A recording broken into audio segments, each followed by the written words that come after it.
My name is Jenna Merrick, and according to my father, I'm the living proof that potential means nothing without follow-through. For the last 8 years, I've been the one they don't talk about unless someone asks directly, and even then the explanation comes with a sigh and a change of subject.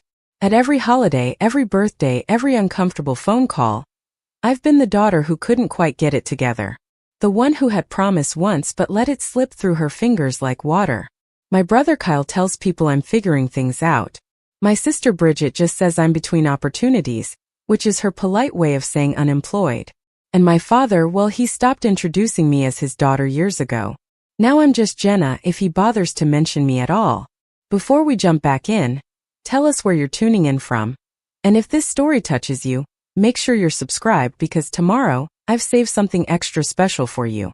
What none of them knew, what none of them ever thought to ask, was that I hadn't disappeared because I failed. I disappeared because I was asked to. Because while they were measuring success in corner offices and vacation homes, I was measuring it in lives protected and disasters prevented. Because the work I was doing couldn't exist in the light, and the price of that darkness was letting everyone I loved believe I'd thrown my life away.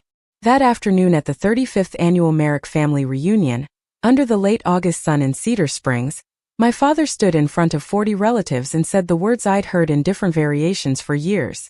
Jenna's here, which is surprising since she usually can't commit to anything. Biggest disappointment of my life if I'm being honest. The table went quiet. A few awkward laughs. My mother touched his arm like she wanted him to stop but didn't have the courage to say it out loud. My brother looked at his phone. And I stood there by the drink table, paper cup of lemonade in my hand, ready to leave the way I always did, quietly and without fuss. Then the black SUVs pulled into the gravel parking lot. 3 of them, windows tinted, moving in formation. The kind of vehicles that don't just show up at family barbecues in towns with populations under 10,000. Everyone turned.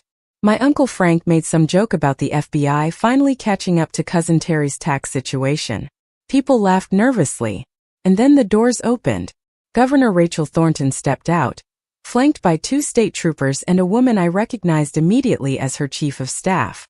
She was in a navy suit despite the heat, her posture sharp and deliberate, the kind of presence that made even the trees seem to stand straighter. She walked across the grass, past the folding tables covered in potato salad and deviled eggs, past my cousins holding solo cups, past the banner that said Merrick Strong since 1989, and she stopped 3 feet from me. My father's face went pale. The governor smiled, extended her hand, and said in a voice everyone could hear, "Miss Merrick, thank you for making time. I know your schedule doesn't allow for much of this." My mother dropped her fork. I shook the governor's hand, calm, steady, the way I'd been trained to do in rooms far more intimidating than this. "Of course, Governor. Shall we talk inside?" She nodded, and together we walked toward the pavilion's back room, leaving my entire family frozen in place like someone had hit pause on their lives. They didn't always look at me like I was broken. When I was 24 and got hired by the Washington State Environmental Agency, my father threw a party. He grilled steaks, bought a case of beer, and told everyone at the hardware store that his daughter was going to be working for the government. Not just any job, he'd say, a real career with benefits and a pension. My mother printed out my offer letter and framed it. She hung it in the hallway next to Kyle's law school diploma and Bridget's wedding photo. For a little while, I was part of the narrative they liked to tell. The Merrick kids are all doing well. Kyle's at a firm in Seattle. Bridget married a developer. And Jenna, she's with the state environmental protection. Important work. I sent postcards from Seattle when I was there for training. Wrote about the mountains and the coffee and how much I was learning. I called home every Sunday and kept it light. Yes, the work's challenging. No, I'm not dating anyone. Yes, I'm eating enough. Tell Bridget congratulations on the new house. Everything was normal. Everything was fine. And then I stopped calling. Not all at once. It was gradual, the way most disappearances are. First it was every other week. Then once a month. Then only on birthdays and holidays, and even those calls got shorter. My answers got vaguer. I'm working on a big project. I've been traveling a lot for the agency. I'm staying busy. They didn't push. They never asked what the project was or where I was traveling or why I sounded tired every time we spoke. Maybe they didn't want to know. Maybe it was easier to assume I was fine, or at least fine enough not to worry about. But the truth was, something had happened in my 8th year with the agency. Something that didn't make the news in the way people think news gets made. There was no press conference, no official statement, just a quiet headline buried on page 6 of the Seattle Times. Environmental officer leaves position following contamination controversy. No name, no photo, but in Cedar Springs, a town where everyone knew everyone, it didn't take long for people to connect the dots. My father got a call from an old friend who worked in state administration. I don't know exactly what was said, but after that call, everything changed. He looked at me differently, like I'd taken something precious and thrown it in the garbage. Thanksgiving that year, he didn't ask me about work. He asked Kyle about a case he was working on and asked Marcus about a property development deal. When I offered to help in the kitchen, my mother told me she had it covered. At Christmas, Bridget made a comment about how nice it must be to have so much free time now that I wasn't tied down to a real job. Everyone laughed. I smiled. The kind of smile you learn when your face has to lie for you. What they didn't know, what I couldn't tell them, was that I hadn't left my position because I'd failed. I'd left because I'd been pulled into something bigger, something that required me to stop existing in the way they understood existence. The contamination controversy was real. An industrial site outside Tacoma had been leaking chemical runoff into a tributary that fed into the Puyallup River. By the time it went public, the damage was significant. Fish kills, toxic soil, community water sources threatened. And yes, I had been the officer assigned to that region. But what the public didn't know, what even most of my colleagues didn't know, was that the leak wasn't an accident. It was deliberate. A disposal operation run by a network that had been dumping industrial and medical waste illegally for years, moving it across state lines, falsifying records, bribing inspectors.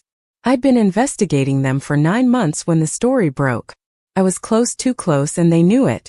So they forced my hand. They leaked documents that made it look like I'd known about the contamination for weeks and hadn't reported it. Made it seem like I was complicit or incompetent or both. The agency had 2 choices. Publicly defend me and risk exposing an ongoing federal investigation, or let me take the fall and preserve the case. I made the choice for them. I resigned. Quietly, no fight, no public defense. I let them think I'd screwed up. Let my family think I'd screwed up. And 3 days later, I got a phone call from a man who introduced himself only as Director Hammond. He didn't waste time with pleasantries. "Miss Merrick, we've been following your work. What happened in Tacoma wasn't your fault, and we both know it. We'd like to offer you an opportunity to continue that work, but in a different capacity. Undercover. Off the books. No badge, no title, no public record." He explained that there was a task force, a small one, focused on environmental crime that crossed state and federal jurisdictions. The kind of crime that didn't make headlines until it was too late. Illegal dumping operations. Corporate cover-ups of toxic spills. Eco-terrorism plots. Things that fell through the cracks because no one agency had the resources or jurisdiction to pursue them fully. They needed people who could blend in, who could move quietly, who were willing to give up everything visible for the chance to do something that mattered. He told me I had 24 hours to decide. No pressure, he said, but I could hear in his voice that this wasn't the kind of offer that came around twice. I thought about my father's face at Thanksgiving. I thought about my mother's framed offer letter gathering dust in the hallway. I thought about the river in Tacoma, the dead fish, the families who didn't know their water was poisoned. And I called him back in 3 hours. "I'm in." The conditions were simple in theory, brutal in practice. I would resign publicly. Preparing and narrating this story took us a lot of time. So if you are enjoying it, subscribe to our channel, it means a lot to us.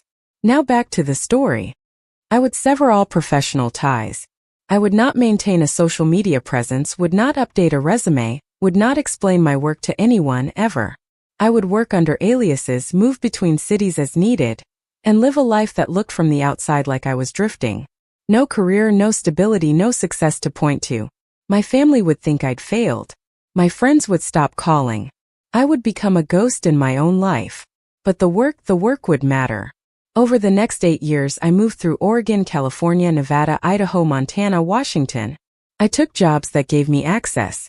Seasonal park ranger. Environmental cleanup crew. Temp work at processing plants. I looked like someone who couldn't hold down a real job, someone who was always starting over. And while I looked like that, I was documenting, recording, tracking.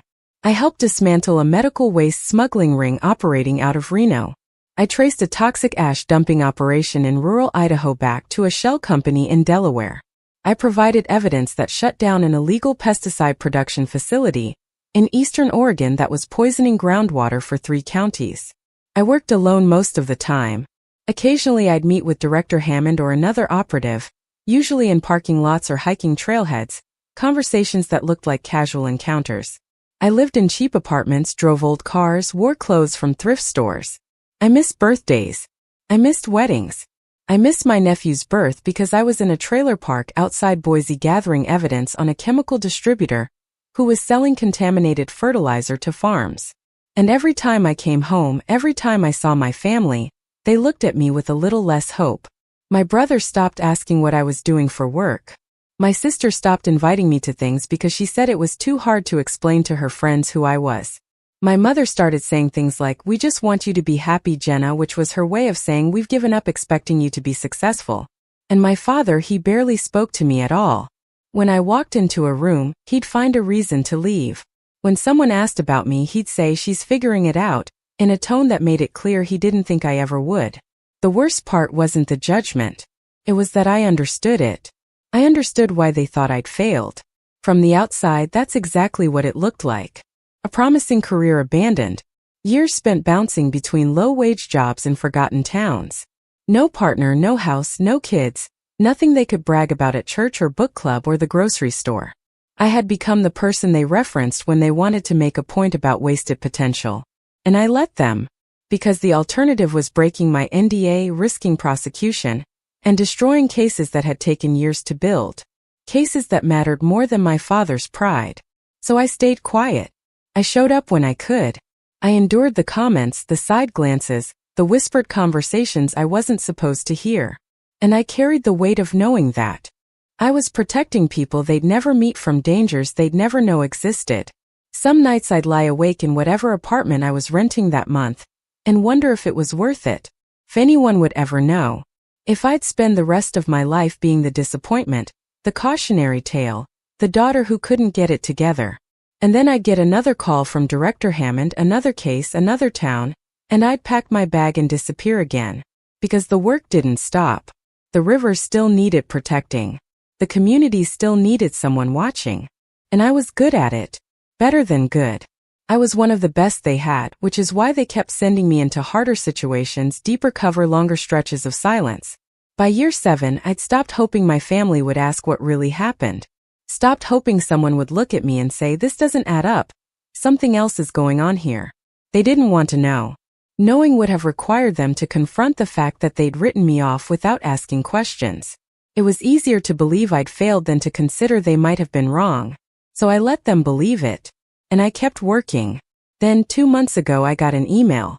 No sender name, just a string of characters I recognized as a secure government address. Subject line: Case Status Update. I opened it in a coffee shop in Portland, my hands shaking slightly even though I didn't want them to. The message was short. Merrick, Operation Clearwater has been successfully concluded. All associated cases have reached prosecution stage. Federal and state agencies have been briefed. Declassification protocols have been initiated. Your NDA restrictions will be lifted in 60 days. Director Hammond sends his regards. That was it. 8 years of silence and it was over. Not in a way that came with fanfare or parades, but in the way that mattered. The work was done. The cases were solid. People were going to be held accountable. And for the first time since I'd taken that phone call in a Seattle hotel room, I was allowed to exist again. I didn't tell my family. There was nothing to tell yet. And even if there had been, I wasn't sure what I'd say. "Hey, remember how you all thought I was a failure?" Surprise, I was actually working undercover for the federal government. It sounded absurd even in my head. So I stayed quiet. I went to the family reunion because my mother had asked, and because some part of me, the part that still remembered being the daughter they were proud of, wanted to show up. Wanted to be there, even if being there meant enduring my father's disappointment one more time. I didn't expect the governor. I didn't know she'd be there. That part was a coincidence or fate, or whatever you want to call it when timing aligns in a way that feels almost scripted. 3 weeks earlier, I'd gotten a call from a number I didn't recognize. When I answered, a woman's voice said, "Miss Merrick, this is Chief of Staff Calloway from Governor Thornton's office. The governor would like to meet with you privately to express her gratitude for your work on Operation Clearwater. We understand your schedule is complex, but we'd appreciate the opportunity." I almost laughed. My schedule? Like I was some kind of executive with a packed calendar.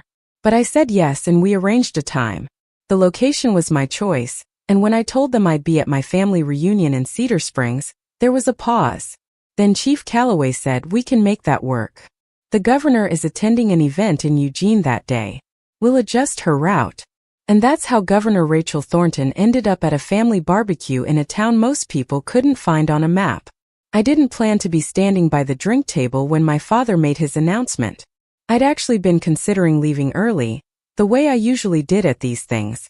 Show up, make an appearance, endure an hour of small talk and thinly veiled judgments, then slip out before anyone noticed. But Bridget had cornered me earlier, asking in that tone she used when she wanted to seem concerned but was really just curious. "So Jenna, what are you doing these days? Any job prospects?" I'd given her my standard answer. "Still figuring things out. Doing some contract work here and there." She'd nodded with that particular expression people make when they're trying to hide pity, then excused herself to check on her kids. That's when I'd retreated to the drink table, seeking refuge in a cup of overly sweet lemonade and the relative anonymity of standing near the ice chest. The reunion was in full swing by then. Folding tables arranged in a horseshoe under the pavilion, covered in checkered tablecloths that were fighting a losing battle against the August breeze. Paper plates stacked high, potato salad sweating in the heat, hamburgers and hot dogs coming off the grill in waves. Kids running between the tables, their voices shrill with the particular joy of summer and sugar. Adults clustered in groups, telling the same stories they told every year, laughing at the same jokes. My Uncle Frank was holding court near the grill, beer in hand, explaining to anyone who'd listen why the county commission was making a mistake about the new zoning laws. My Aunt Caroline was showing photos on her phone to a group of cousins, something about a cruise to Alaska. My mother was arranging desserts on a side table, obsessively straightening the placement of pies and cookies like their alignment mattered to anyone but her. My brother Kyle was sitting at the head table with Vanessa, both of them looking like they'd stepped out of a catalog for successful people who summer in places with good wine. He was in pressed khakis and a polo shirt that probably cost more than my rent. She was in white linen that somehow wasn't stained despite being at a barbecue.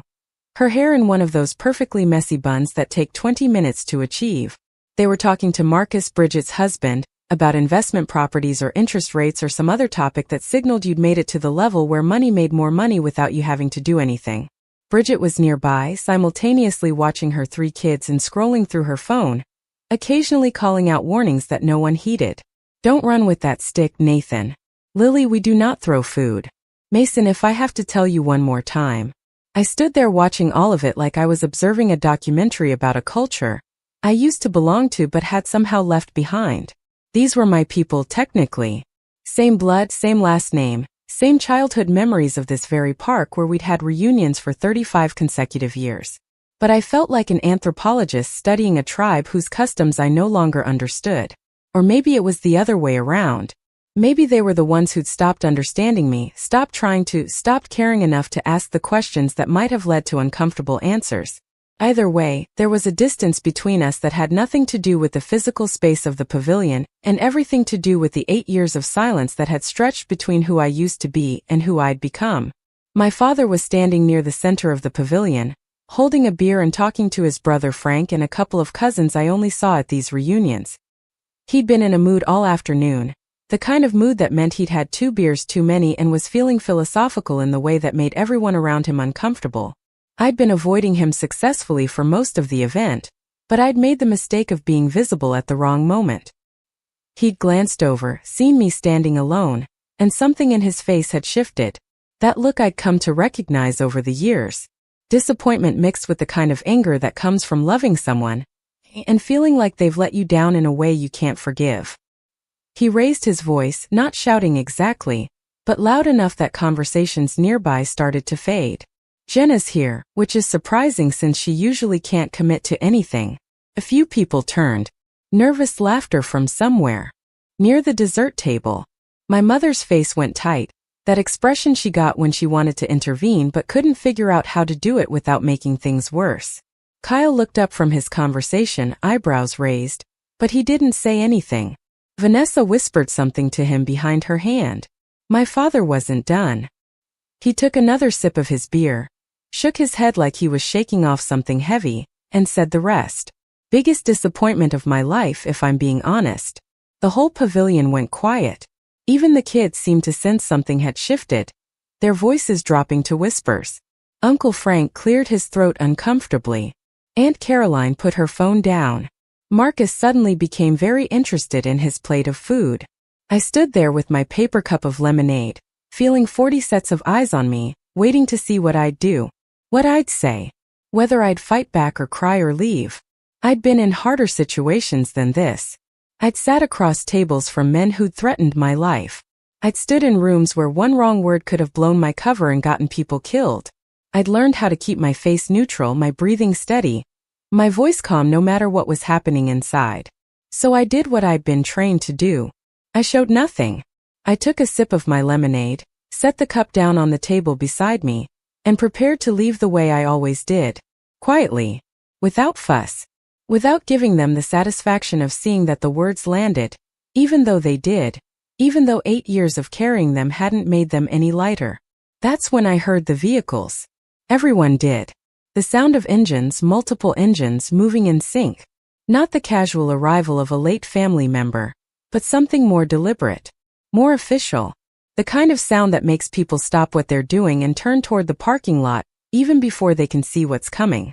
3 black SUVs pulled into the gravel lot at the edge of the park, moving in formation, windows tinted dark enough that you couldn't see who was inside. They parked in a line precise as a military formation, and for a moment nothing happened. Just the sound of engines idling and the whole reunion standing frozen, watching. Uncle Frank made a joke, something about the FBI and Cousin Terry's taxes, and a few people laughed, but it was the kind of laughter that comes from nervousness, not humor. My mother grabbed my father's arm, whether to steady herself or stop him from saying something else I couldn't tell. Kyle stood up from his seat, straightening his polo like he might need to be presentable for whoever was about to emerge. Vanessa had her phone out, probably already composing a text to someone about the drama unfolding at the Merrick reunion. The doors opened simultaneously on all 3 vehicles. State troopers emerged first, 2 of them in full uniform, scanning the area with the kind of practiced efficiency that made it clear this wasn't their first protective detail. Then from the center vehicle, a woman stepped out. Even from across the parking lot, even before I could see her face clearly, I knew who she was. Governor Rachel Thornton. She was smaller in person than she appeared on television, but presence has nothing to do with height. She wore a navy suit despite the August heat, her hair pulled back in a neat bun, her posture so straight it made everyone else around her seem to slouch by comparison. Her chief of staff emerged from the passenger side, a tall woman with silver hair and glasses, carrying a leather folder. They stood for a moment by the vehicles, the chief of staff saying something to the governor nodding, and then they began to walk. Not toward the pavilion entrance. Not toward the main gathering. Directly across the grass, past the folding tables, past the hamburger grill where smoke was still rising, past the clusters of family members who were now standing absolutely still with paper plates in their hands and mouths slightly open. Past my Uncle Frank, who'd stopped mid-sentence with his beer halfway to his lips. Past my cousins who were pulling out their phones to record whatever was about to happen. Past the dessert table where my mother stood with one hand still on a pie she'd been rearranging. Past Kyle and Vanessa. Past Bridget, who was holding Mason's hand so tight he was starting to squirm. Past Marcus, past my Aunt Caroline, past everyone. The governor walked with purpose, her heels crunching on the gravel path, then softer on the grass, her eyes fixed ahead. The state troopers flanked her at a respectful distance, their hands resting near their belts in that casual but ready stance that law enforcement uses. Her chief of staff walked slightly behind and to the left, still holding that leather folder. And they came directly to me. I set my cup down on the drink table, smoothed my hands on my jeans, a gesture I hadn't realized I was making until I was already doing it. Straightened my spine the way I'd learned to in 100 different situations where showing weakness wasn't an option. My heart was beating faster, but my breathing was steady. Years of training, years of practice, years of being in rooms where everything depended on staying calm. The governor stopped 3 feet from me. Close enough to be personal, far enough to be respectful. Her security detail stopped a few paces back, giving us space. Her chief of staff positioned herself to the side, professional and alert. Behind me, I could feel the entire reunion holding its breath. Not a sound except the wind moving through the trees and somewhere far off a dog barking. The governor smiled. Not a political smile. Not the one she used in press conferences or campaign ads. Something warmer, more genuine. She extended her hand, and when she spoke, her voice carried across the pavilion with the clarity of someone used to being heard. "Miss Merrick, thank you for making time. I know your schedule doesn't allow for much of this." I shook her hand, firm grip, the kind of handshake that means business. My voice when I spoke was steady, calm, professional. "Of course, Governor. Shall we talk inside?" She nodded, releasing my hand but maintaining eye contact in a way that conveyed respect, gratitude, things I hadn't seen in anyone's eyes when they looked at me in years. Together we turned and walked toward the pavilion's back room, a small enclosed space usually used for storage but private enough for a conversation. The state troopers followed at a distance. Her chief of staff moved ahead to check the room. And behind us, I didn't need to turn around to know what was happening. My family, my entire extended family, standing there in absolute shock silence. My father's beer probably forgotten in his hand. My mother's mouth probably open. Cal probably trying to process what he'd just witnessed. Bridget probably already texting someone. Uncle Frank probably speechless for the first time in his life. But I didn't turn around. Didn't look back. Didn't offer them an explanation or a glance or anything that might suggest I owed them one. I walked with the governor, my steps matching hers, my head high. And for the first time in 8 years, I wasn't the biggest disappointment. I wasn't the failure. I wasn't the daughter they didn't know how to explain. I was someone important enough that the governor of Oregon had driven out of her way to a small-town family reunion to meet with me privately. And they'd all just watched it happen.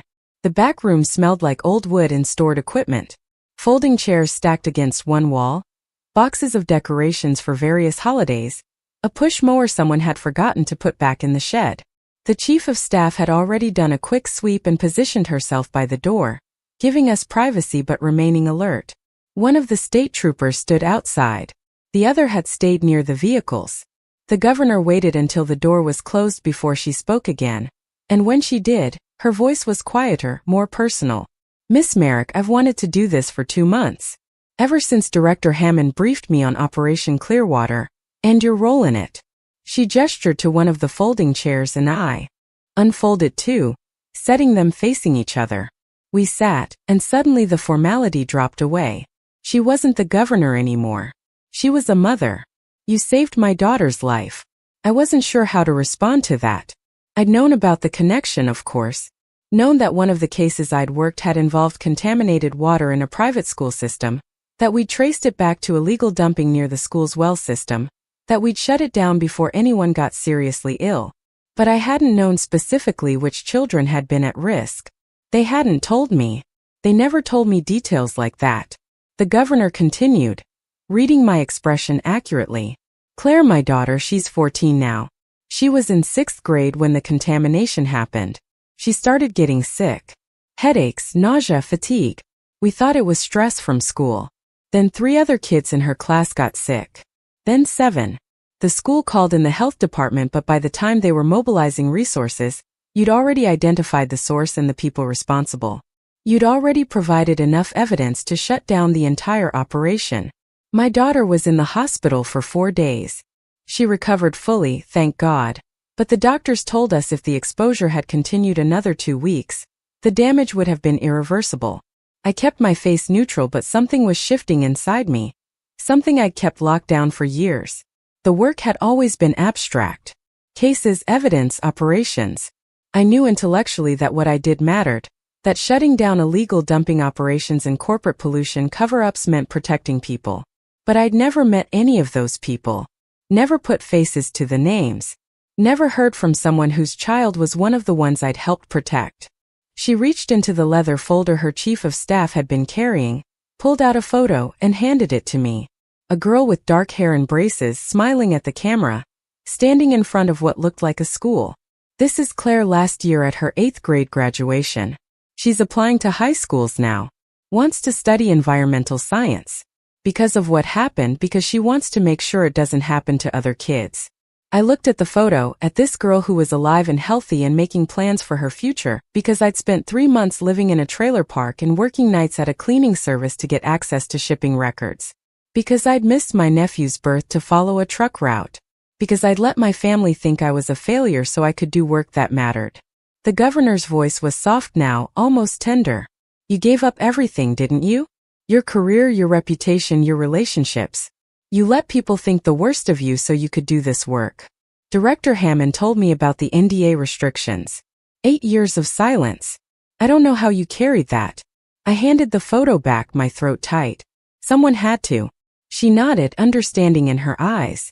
Director Hammond also told me you're one of the best operatives they've ever had. That your work has been instrumental in 17 major cases across 6 states. That you've helped prevent what could have been catastrophic environmental disasters. That you've done all of this while living on a salary that barely covered rent and maintaining a cover that meant being treated like you'd failed at life. She paused, looking at me directly. I wanted to meet you in person to say thank you. Not as the governor, but as a mother. As someone whose child is alive because of what you sacrificed. There aren't many people who would do what you did. There aren't many people who could. I didn't trust myself to speak for a moment. 8 years of holding everything in, 8 years of letting people think the worst, 8 years of carrying the weight alone. And here was someone who knew, who understood, who was grateful. It broke something open inside me that I'd kept carefully sealed. Thank you, I managed. That means more than you know. She smiled. I wanted to do this privately, but when Chief Calloway told me you'd be at a family reunion, I thought perhaps having some witnesses might not be the worst thing. From what Director Hammond mentioned, your family hasn't been particularly understanding about your choices. I almost laughed. That's one way to put it. She stood and I stood with her. There's going to be some public recognition coming. The operation has been declassified. There will be press releases, probably some media coverage. The Attorney General wants to do a formal commendation ceremony in Salem next month. You'll be invited, obviously, but I understand if you prefer to decline. Some people who've worked undercover don't want the attention afterward. I thought about it. Thought about my father standing in the pavilion saying I was his biggest disappointment. Thought about 8 years of silence, 8 years of being invisible. Thought about that framed offer letter my mother had taken down from the hallway, because it was too painful to look at a reminder of what they thought I'd thrown away. I'll be there, I said. The governor extended her hand again and I shook it. Then she turned to her chief of staff. Think we can go. I've said what I came to say. As they prepared to leave, she paused at the door. Miss Merrick, one more thing. Your father, the one who was speaking when we arrived. I nodded, not trusting myself to say more. She smiled, a small knowing smile. Sometimes the people who love us the most are the ones who understand us the least. Not because they don't care, but because they're measuring us against the wrong standards. What you did required a kind of courage most people can't comprehend. I hope someday he realizes that. Then she was gone, her chief of staff and security detail following, their footsteps fading as they crossed back through the pavilion and out to the waiting vehicles. I stood alone in the storage room, surrounded by folding chairs and holiday decorations, and for the first time in 8 years I felt something I hadn't let myself feel. Pride. Not the kind that comes from external validation, but the kind that comes from knowing you did something that mattered, that you made choices that were hard and right, that you carried a burden no one else could see and you didn't break under the weight of it. I waited a few minutes before going back out. Let them start breathing again. Let them process what they just witnessed. Let them begin asking the questions they should have asked years ago. When I finally opened the door and stepped back into the pavilion, every single person was staring at me. The reunion had fractured into something else entirely. No one was eating. No one was talking. They were just standing there, looking at me like they'd never seen me before. Like I'd become a stranger in the seconds it took the governor to walk across the grass. My father was still near the center of the pavilion, but his beer was on the table now, forgotten. His face was pale, his expression somewhere between shock and confusion. My mother had both hands pressed to her mouth, tears in her eyes, though I couldn't tell if they were from relief or shame or some complicated mixture of both. Kyle had his phone out, but he wasn't looking at it. He was looking at me with an expression I'd never seen before. Something like respect mixed with incomprehension. Bridget had let go of Mason's hand. He was tugging at her shirt, but she wasn't responding, just staring at me with wide eyes. Vanessa's perfectly composed expression had cracked. She looked genuinely stunned, her mouth slightly open, her phone hanging loosely in her hand. Uncle Frank had set down his beer and was gripping the back of a chair like he needed something to hold on to. Aunt Caroline was whispering urgently to the cousin next to her, but her eyes never left me. Marcus was frozen with a hamburger halfway to his mouth. The kids had stopped running. Even they sensed something monumental had just happened, though they couldn't possibly understand what. I walked slowly back to the drink table where I'd left my lemonade. Picked it up, took a sip, set it back down. The gesture was casual, deliberate. A message that said I wasn't going to explain, wasn't going to apologize, wasn't going to make this easier for them. My father finally found his voice. Jenna, who was that? Why did the governor? I looked at him. Really looked at him, maybe for the first time in years. Saw the confusion in his face, the beginning understanding that he'd gotten something fundamentally wrong. Saw the man who'd called me his biggest disappointment now realizing he'd been operating with incomplete information for 8 years. That was Governor Thornton, I said calmly. We had a meeting scheduled. My mother's voice was shaky. A meeting? About what? I could have told them. Could have explained everything, laid out the whole 8 years, made them understand what I'd been doing and why I'd let them believe the worst. But something stopped me. Maybe it was pride. Maybe it was the realization that they'd had 8 years to ask, 8 years to wonder if maybe there was more to the story, 8 years to give me the benefit of the doubt. And they never did. They never asked. They just assumed. Kyle stepped forward, his lawyer brain trying to piece it together. The governor said your schedule doesn't allow for much. What schedule? What have you been doing? I met his eyes. I've been working. He shook his head, frustrated. Working on what? Where? Doing what? Why couldn't you tell us? The questions were coming now, too late, 8 years too late. I felt something hard settle in my chest. Because you never asked. The pavilion went silent again. My mother made a small sound, almost a sob. My father looked like I'd hit him. But I wasn't done. For 8 years I've come to these reunions, to holidays, to birthdays, and not once did any of you ask what really happened. Not once did you think maybe there's more to this story. You just decided I'd failed, and that was easier than wondering if you might be wrong. Bridget found her voice defensive. You resigned from your job. There was a scandal in the papers. What were we supposed to think? I turned to her. You were supposed to ask me. You were supposed to say, Jenna, this doesn't make sense. What really happened? Can you tell us? You were supposed to give me the benefit of the doubt instead of making me the cautionary tale at every family dinner. My father stepped forward, his voice rough. We tried to protect you. After that scandal, we didn't want to make it worse by bringing it up. I almost laughed. Protect me? By calling me your biggest disappointment in front of the entire family?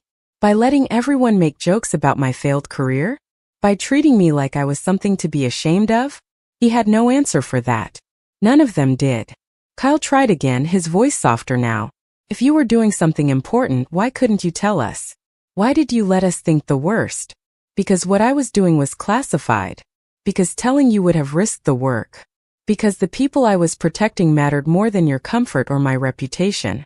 Because sometimes doing the right thing means letting the people you love think you failed. My mother was crying now, openly. Oh Jenna, we didn't know, we didn't understand. I know, I said quietly. That's the problem. You didn't know because you never asked. You didn't understand because you never tried to. Vanessa, of all people, spoke up. So what were you doing? What was so important that you had to hide it from your own family? I looked at her, at all of them, and made a decision. You'll find out soon enough. There's going to be public recognition next month. A ceremony. Press coverage. You can read about it then like everyone else. I picked up my cup, drained the last of the lemonade, and set it down with finality. I'm going to leave now. Thank you for the invitation. I turned to walk away and my father's voice stopped me. Jenna, wait. Please. I paused but didn't turn around. I'm sorry. I didn't know. I should have asked. I should have trusted you. I stood there for a long moment feeling the weight of those words, the words I'd needed to hear for 8 years. They should have meant something. They should have fixed something. But they just felt late. Too late. I know you're sorry, I said without turning around. But sorry doesn't give me back 8 years of being the family embarrassment. Sorry doesn't undo every comment, every joke, every time you made me feel like I'd failed when I was actually succeeding in ways you couldn't imagine. I started walking again. Behind me I heard my mother say something to my father, heard Bridget call my name, heard Kyle say wait, let her go. But I didn't stop.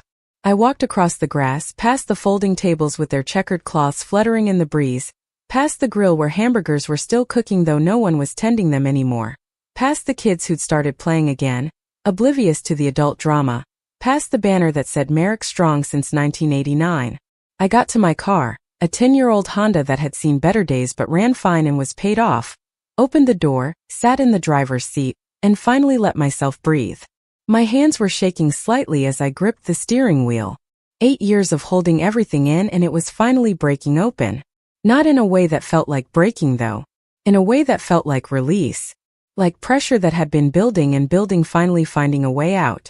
I started the car, pulled out of the gravel lot, and drove away from the reunion.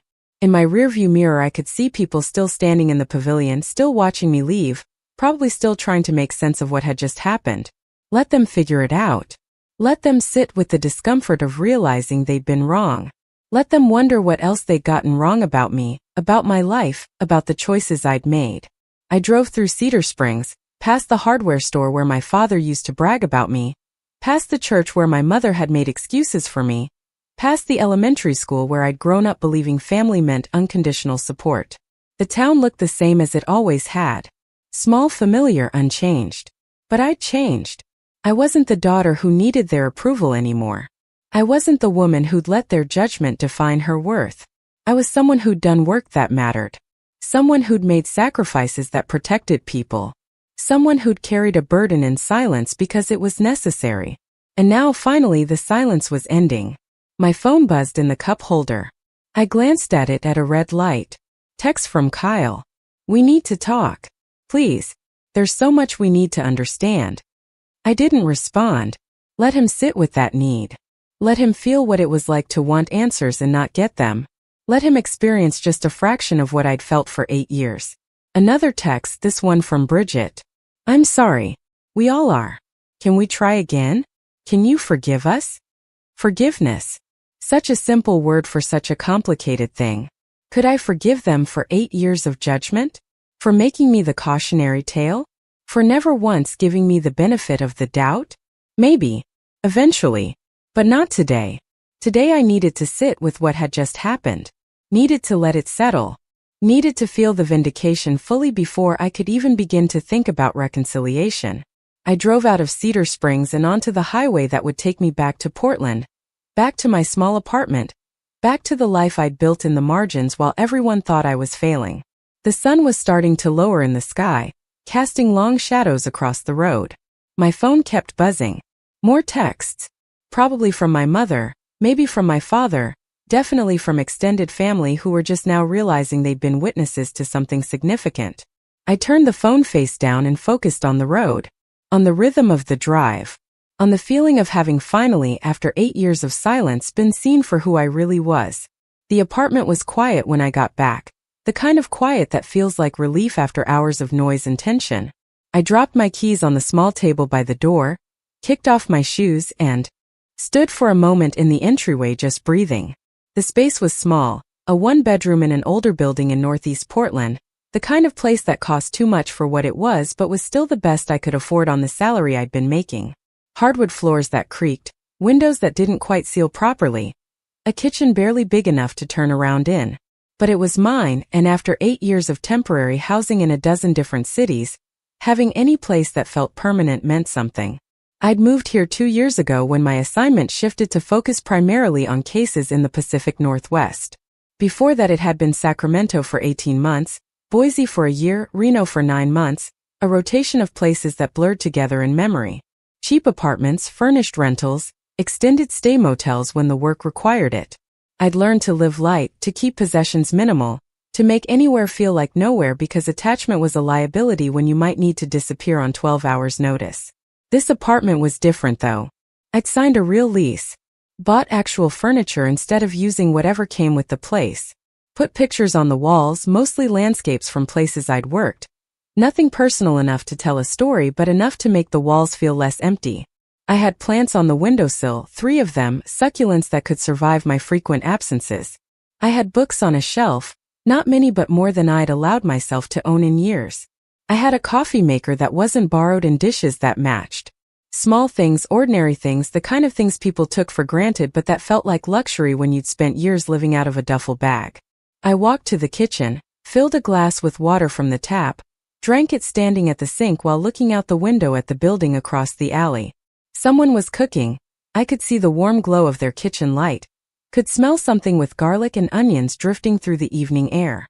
Normal life happening all around me, the kind of life I'd been adjacent to but never quite part of for nearly a decade. I refilled the glass, carried it to the living room, and sat on the couch I'd bought from a thrift store and reupholstered myself during a rare quiet month. The fabric was dark blue, practical, comfortable enough. I pulled out my phone, finally ready to look at the messages that had been accumulating during the drive. 17 texts. 3 voicemails. 2 missed calls. I scrolled through them slowly, reading each one, trying to gauge the emotional temperature of my family's reaction now that they'd had time to process. Kyle had sent 4 messages, each one progressively more detailed. The first was the one I'd seen at the red light, asking to talk. The second was longer, apologizing specifically for not asking questions, for assuming the worst, for making me feel unsupported. The third was him trying to piece together what I'd been doing, asking if it was FBI or CIA or something else entirely. The fourth was him admitting he had no right to ask but hoping I'd tell him anyway when I was ready. Bridget's messages were more emotional, lots of apologies, lots of "we had no idea," and "please don't shut us out," and "the kids are asking why Aunt Jenna left." My mother had sent 2 messages, both brief and shaky in tone even through text. "Please call when you can. I need to hear your voice. I need to know you're okay." My father hadn't texted. That didn't surprise me. He wasn't a text person under normal circumstances, and these circumstances were about as far from normal as our family had ever experienced. Uncle Frank had sent a message that was surprisingly thoughtful. "Jenna, I don't know what you were doing all these years, but I know I made jokes I shouldn't have made. I'm sorry for that. You're tougher than all of us combined and I should have remembered that." Aunt Caroline's message was shorter. "We're all in shock here. Call your mother. She's worried sick." Various cousins had sent variations of "what just happened?" and "are you okay?" and that was incredible. Vanessa, interestingly, had sent nothing. Maybe she was still processing. Maybe she was embarrassed about the assumptions she'd made. Maybe she just didn't know what to say. The voicemails were all from my mother, each one more tearful than the last. I listened to the first one. Her voice was thick with crying, breaking on certain words. "Jenna, honey, please pick up. I know you're probably angry with us, you have every right to be angry, but please just let me know you're safe. Your father is, he's just sitting here, he won't talk, he won't eat, I've never seen him like this. Please call. I love you. I'm so sorry we didn't understand. I'm so sorry." I set the phone down without listening to the other voicemails. I'd call her eventually, probably tomorrow, when I had the emotional capacity to handle that conversation. Right now I needed space. Needed time to process what had happened, what it meant, how it changed things or didn't change things. The vindication had felt good in the moment, watching their faces as the governor walked past everyone to speak with me specifically. Watching them realize they'd gotten it wrong. But now, sitting alone in my quiet apartment with the adrenaline fading, I wasn't sure what I felt. Relief, definitely. Validation, absolutely. But also something heavier, something that felt like grief. Grief for the 8 years that could have been different if they just asked. If they just trusted me enough to think maybe there was more to the story. If they just loved me enough to give me the benefit of the doubt instead of writing me off as a disappointment. I thought about my father's face when the governor stopped in front of me. The shock, the confusion, the beginning realization that he'd said something he couldn't take back. Biggest disappointment of my life. He'd said it in front of everyone. Made it public. Made it real in a way that all the smaller comments and side glances never quite had. And then minutes later he'd watched the governor salute everything he thought I wasn't. I should have felt triumphant. Should have felt like I'd won something. But mostly I just felt tired. Tired of carrying the secret. Tired of being misunderstood. Tired of the gap between who I was and who they thought I was. Even now, even with the truth starting to come out, that gap felt impossibly wide. How do you bridge 8 years of silence? How do you rebuild trust that was never there to begin with? How do you forgive people for not asking the questions they should have asked? I didn't have answers. I stood up, walked to the bedroom, changed out of the clothes I'd worn to the reunion. Jeans and a simple shirt, nothing fancy, the kind of outfit that said I wasn't trying to impress anyone. I folded them carefully and put them in the drawer, then pulled on sweatpants and an old t-shirt from a 5K I'd run years ago in Seattle, back when I still had a normal job and a normal life. I caught sight of myself in the mirror above the dresser. I looked tired. Not just today tired, but years tired. The kind of tired that settles into your bones and doesn't leave even after a full night's sleep. I had lines around my eyes that hadn't been there when I started this work. Gray hairs I kept meaning to do something about but never bothered with. I looked older than 32. Felt older too. But there was something else in my reflection, something I hadn't seen in a while. A steadiness. A certainty. The look of someone who'd done hard things and survived them. Someone who'd made choices that cost them everything and still believed those choices were right. I turned away from the mirror, went back to the living room, and opened my laptop. I had an email from Director Hammond, sent an hour ago. The subject line just said, "Well done." I opened it. "Merrick, heard about the impromptu meeting with Governor Thornton at your family event. Unorthodox timing but effective. The declassification is proceeding on schedule. Press release will go out next Friday. Attorney General's office has confirmed the ceremony date as September 15th. Your attendance is requested but not required. Regardless of your decision, I want you to know that your work over the past 8 years has been exceptional. You've conducted yourself with integrity, discipline, and courage under circumstances that would have broken most people. The country is safer because of what you've done, even if most people will never know it. You should be proud. I certainly am. Hammond." I read it 3 times, feeling something warm and complicated settle in my chest. Pride, yes, but also a sense of completion. The work was done. The cases were solid. The silence was ending. I could exist again in the way I'd existed before, with a name and a history and a future that wasn't classified. I could tell people what I did for a living. I could put my real work experience on a resume. I could stop pretending to be someone I wasn't. The thought was almost dizzying. For 8 years my entire life had been structured around secrecy, around maintaining a cover, around being invisible. I'd gotten good at it, so good that sometimes I forgot where the cover ended and I began. But now I didn't have to do that anymore. I could just be Jenna Merrick, environmental crime investigator, federal operative, someone who'd spent 8 years doing work that mattered. The question was whether I wanted to. I closed the laptop and leaned back against the couch cushions, staring at the ceiling. The ceremony would be public.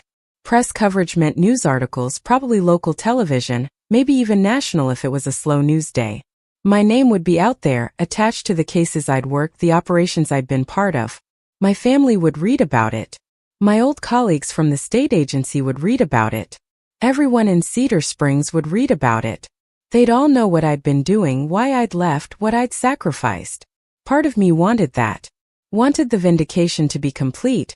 Wanted everyone who judged me to see exactly how wrong they'd been. But another part of me wondered if it mattered. If public recognition would actually change anything, or if it would just add noise to a story that was already complicated enough. The people who needed to know already knew. The governor knew. Director Hammond knew. The task force knew. The prosecutors working the cases knew. Did I need everyone else to know too? Did I need my father to read about my accomplishments in the newspaper because he'd never bothered to ask about them in person? My phone buzzed again. Another text, this time from a number I didn't recognize. I opened it cautiously, wondering if somehow press had already gotten my contact information. But the message was simple and unsigned. Heard what happened today. Couldn't have happened to a better person. You earned this. Torres. Agent Torres, one of the few people I'd worked with directly during a case in Nevada 3 years ago. We'd spent 2 months tracking a chemical disposal operation, living in adjacent motel rooms, coordinating surveillance, building evidence. She'd been good at the work, professional and thorough, and we'd gotten along in the way people do when they're united by a common purpose. We hadn't stayed in touch after the case wrapped. That wasn't how this work operated. But apparently word traveled fast in the small community of people who did what we did. I typed back a quick response. Thanks. Strange day. Hope you're well. Her reply came seconds later. Understatement of the year. Enjoy it. You've earned the right to be visible again. Visible again. The phrase stuck with me. For 8 years I'd been invisible by design, by necessity, by choice. I'd moved through the world like a ghost, present but not really there, seen but not recognized.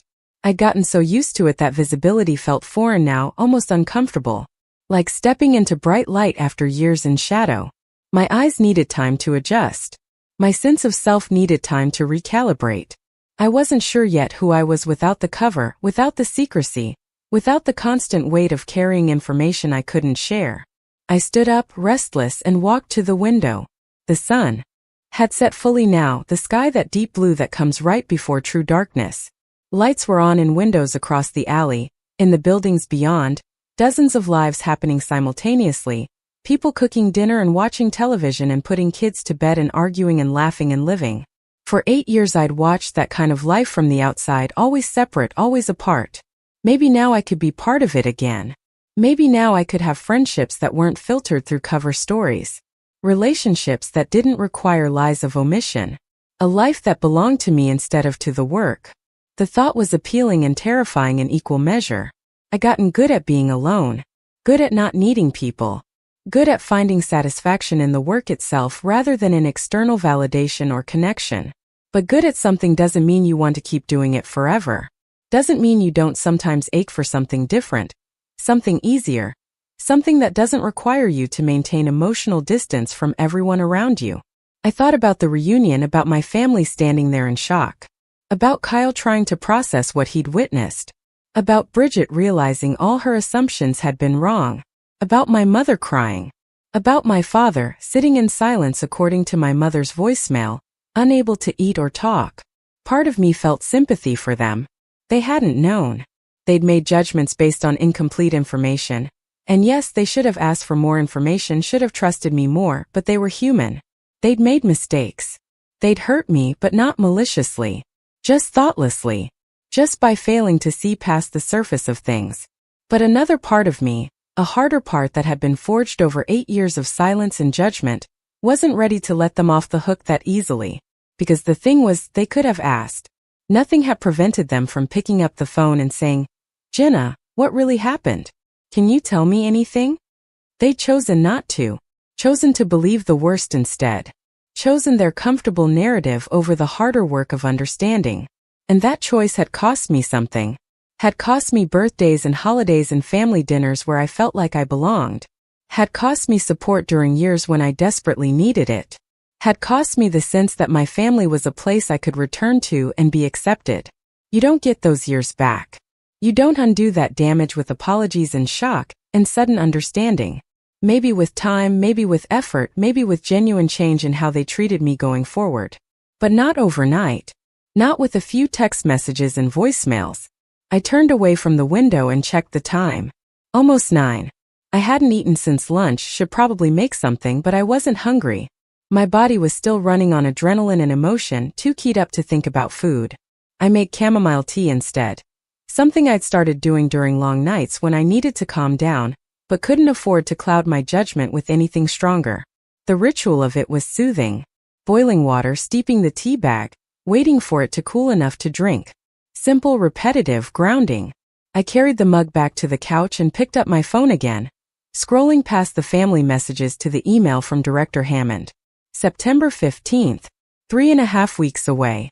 Enough time to prepare, to decide if I wanted to attend, to figure out what I'd say if there were speeches or interviews or any of the formal recognition that apparently came with declassification. I wasn't used to being in the spotlight. Wasn't used to talking about my work. For 8 years the whole point had been to stay invisible, to blend in, to never draw attention to myself. Standing on a stage and accepting recognition felt contrary to every instinct I developed. But maybe that was the point. Maybe part of moving forward meant learning to be visible again. Learning to accept acknowledgement, learning to exist in a space where my work wasn't secret and my identity wasn't hidden. Maybe I owed it to myself to show up and be recognized after 8 years of letting people think I'd failed. Or maybe I didn't owe anyone anything. Maybe I could skip the ceremony and the press and the public recognition and just move forward quietly into whatever came next. Take a new job, maybe with the task force in an official capacity now that I didn't have to hide it. Or leave government work entirely and do something completely different. Use my experience in environmental protection to work for a nonprofit or a research organization. Start over in a way that was actually starting over, not just changing covers. The possibilities felt overwhelming. For 8 years my path had been clear. Do the work. Maintain the cover. Don't get caught. Now the path split in dozens of directions and I had no map, no instructions, no Director Hammond sending me encrypted messages about where to go next. I had choice, real choice, and I wasn't sure how to navigate it. My tea had cooled enough to drink. I took a sip, letting the warmth spread through me. The chamomile already starting to ease the tension in my shoulders. Tomorrow I'd call my mother. Tomorrow I'd start figuring out what came next. Tomorrow I'd begin the complicated process of rebuilding or redefining, or maybe just accepting what my relationship with my family would look like going forward. But tonight I just needed to sit with what had happened. Needed to let it settle into my bones, into my memory, into the story I told myself about who I was and what I'd done. The governor had called me courageous. Director Hammond had called me exceptional. Agent Torres had said I'd earned the right to be visible. But sitting alone in my quiet apartment, I didn't feel courageous or exceptional. I just felt like someone who'd made a choice and lived with the consequences. Someone who'd carried a weight because someone had to carry it. Someone who'd done her job, even when her job required her to sacrifice things most people wouldn't understand. The validation was nice. The recognition was meaningful. But it didn't change the fundamental truth that had kept me going through 8 years of silence. The work had mattered. The cases I'd helped build would put people in prison who deserved to be there. The operations I'd been part of had prevented environmental disasters that would have hurt communities, poisoned water, destroyed ecosystems. I'd helped protect people who would never know my name, and that had to be enough. Would always be enough regardless of whether anyone else ever understood. I finished my tea, rinsed the mug in the sink, and got ready for bed. Brushed my teeth, washed my face, set an alarm for tomorrow even though I had nowhere specific to be. Routines mattered, especially when everything else felt unstable. I climbed into bed, pulled the covers up, and lay in the darkness listening to the sounds of the building settling, the faint traffic noise from the street, the hum of the refrigerator in the kitchen. Normal sounds. Safe sounds. The sounds of a life that was mine, however small and simple it might appear from the outside. My phone buzzed one more time on the nightstand. I almost ignored it, but something made me reach for it. One new message from my father. Just 4 words. I'm proud of you. I stared at the screen, reading those words over and over, feeling something crack open in my chest that I'd kept carefully sealed for 8 years. 4 words. Such small words. Such insufficient words for everything that had happened, everything that had been said and not said, all the hurt and judgment and disappointment. But they were something. They were a beginning, maybe. An acknowledgement that he'd been wrong, that I'd been right, that the daughter he'd written off as a failure had actually been succeeding in ways he'd never imagined. I didn't respond. Wasn't ready to respond. But I didn't delete the message either. Just set the phone back on the nightstand and closed my eyes. Tomorrow would bring more questions, more conversations, more figuring out how to move forward. But tonight I let myself feel something I hadn't allowed in years. The satisfaction of being understood, even if it came too late. The peace of knowing the truth was finally slowly beginning to surface. The quiet comfort of knowing that whatever happened next, I'd survived the hardest part. I'd carried the burden of silence and I hadn't broken. And that was enough. For tonight, that was more than enough. I fell asleep with my father's message still glowing on my phone screen. For words that couldn't fix 8 years but might, possibly, be the first step toward something different. Something that looked less like disappointment and more like the pride I'd earned but never thought I'd receive. Something that felt cautiously and carefully like hope. I woke up to sunlight streaming through the gap in the curtains and the realization that I'd slept through the night without waking once. That was rare. For 8 years I'd been a light sleeper, trained by necessity to wake at the smallest unusual sound, always half alert even in rest. But last night I'd slept deeply, dreamlessly, the kind of sleep that comes when your body finally believes it's safe to fully let go. I checked my phone. 8:30 in the morning. 23 new messages. I scrolled through them quickly, noting that my family had apparently spent the evening and early morning processing everything. More apologies from Kyle, more tearful messages from my mother, a longer message from Bridget that actually seemed thoughtful rather than defensive, and that text from my father still sitting there from last night. "I'm proud of you." I sat up in bed, my back against the headboard, and read through Bridget's message more carefully. "Jenna, I've been up half the night thinking about everything. About how we treated you. About all the comments I made, all the assumptions. I kept trying to remember if there was ever a moment where you seemed like you wanted to tell us something and we shut you down, and honestly I think there were dozens of those moments. Times when you'd start to say something and then stop. Times when you'd look like you were carrying something heavy and we just changed the subject because it was uncomfortable. I did that. I know I did that. And I'm sorry doesn't feel like enough, but I am. I'm so sorry. Marcus and I were talking and he pointed out that you never asked us for anything. Never asked for money or help or even just for us to listen. You just kept showing up to family things and taking whatever we said and never defending yourself. He said that takes either weakness or incredible strength, and now we know which one it was. The kids keep asking when Aunt Jenna is coming back. Nathan said he thinks you must be a spy because why else would the governor come to see you? He thinks that's the coolest thing ever. I'd like to tell him the real story someday if you'll let me. I'd like my kids to know that their aunt is someone who sacrificed everything to protect people. Someone who did the right thing even when it cost her. I want them to grow up knowing that kind of courage exists. Anyway, I know you probably need space. But whenever you're ready to talk, I'm here. Really here, not just saying it. Love you. I read it twice, feeling the knot in my chest loosen slightly. It wasn't everything. It didn't undo 8 years.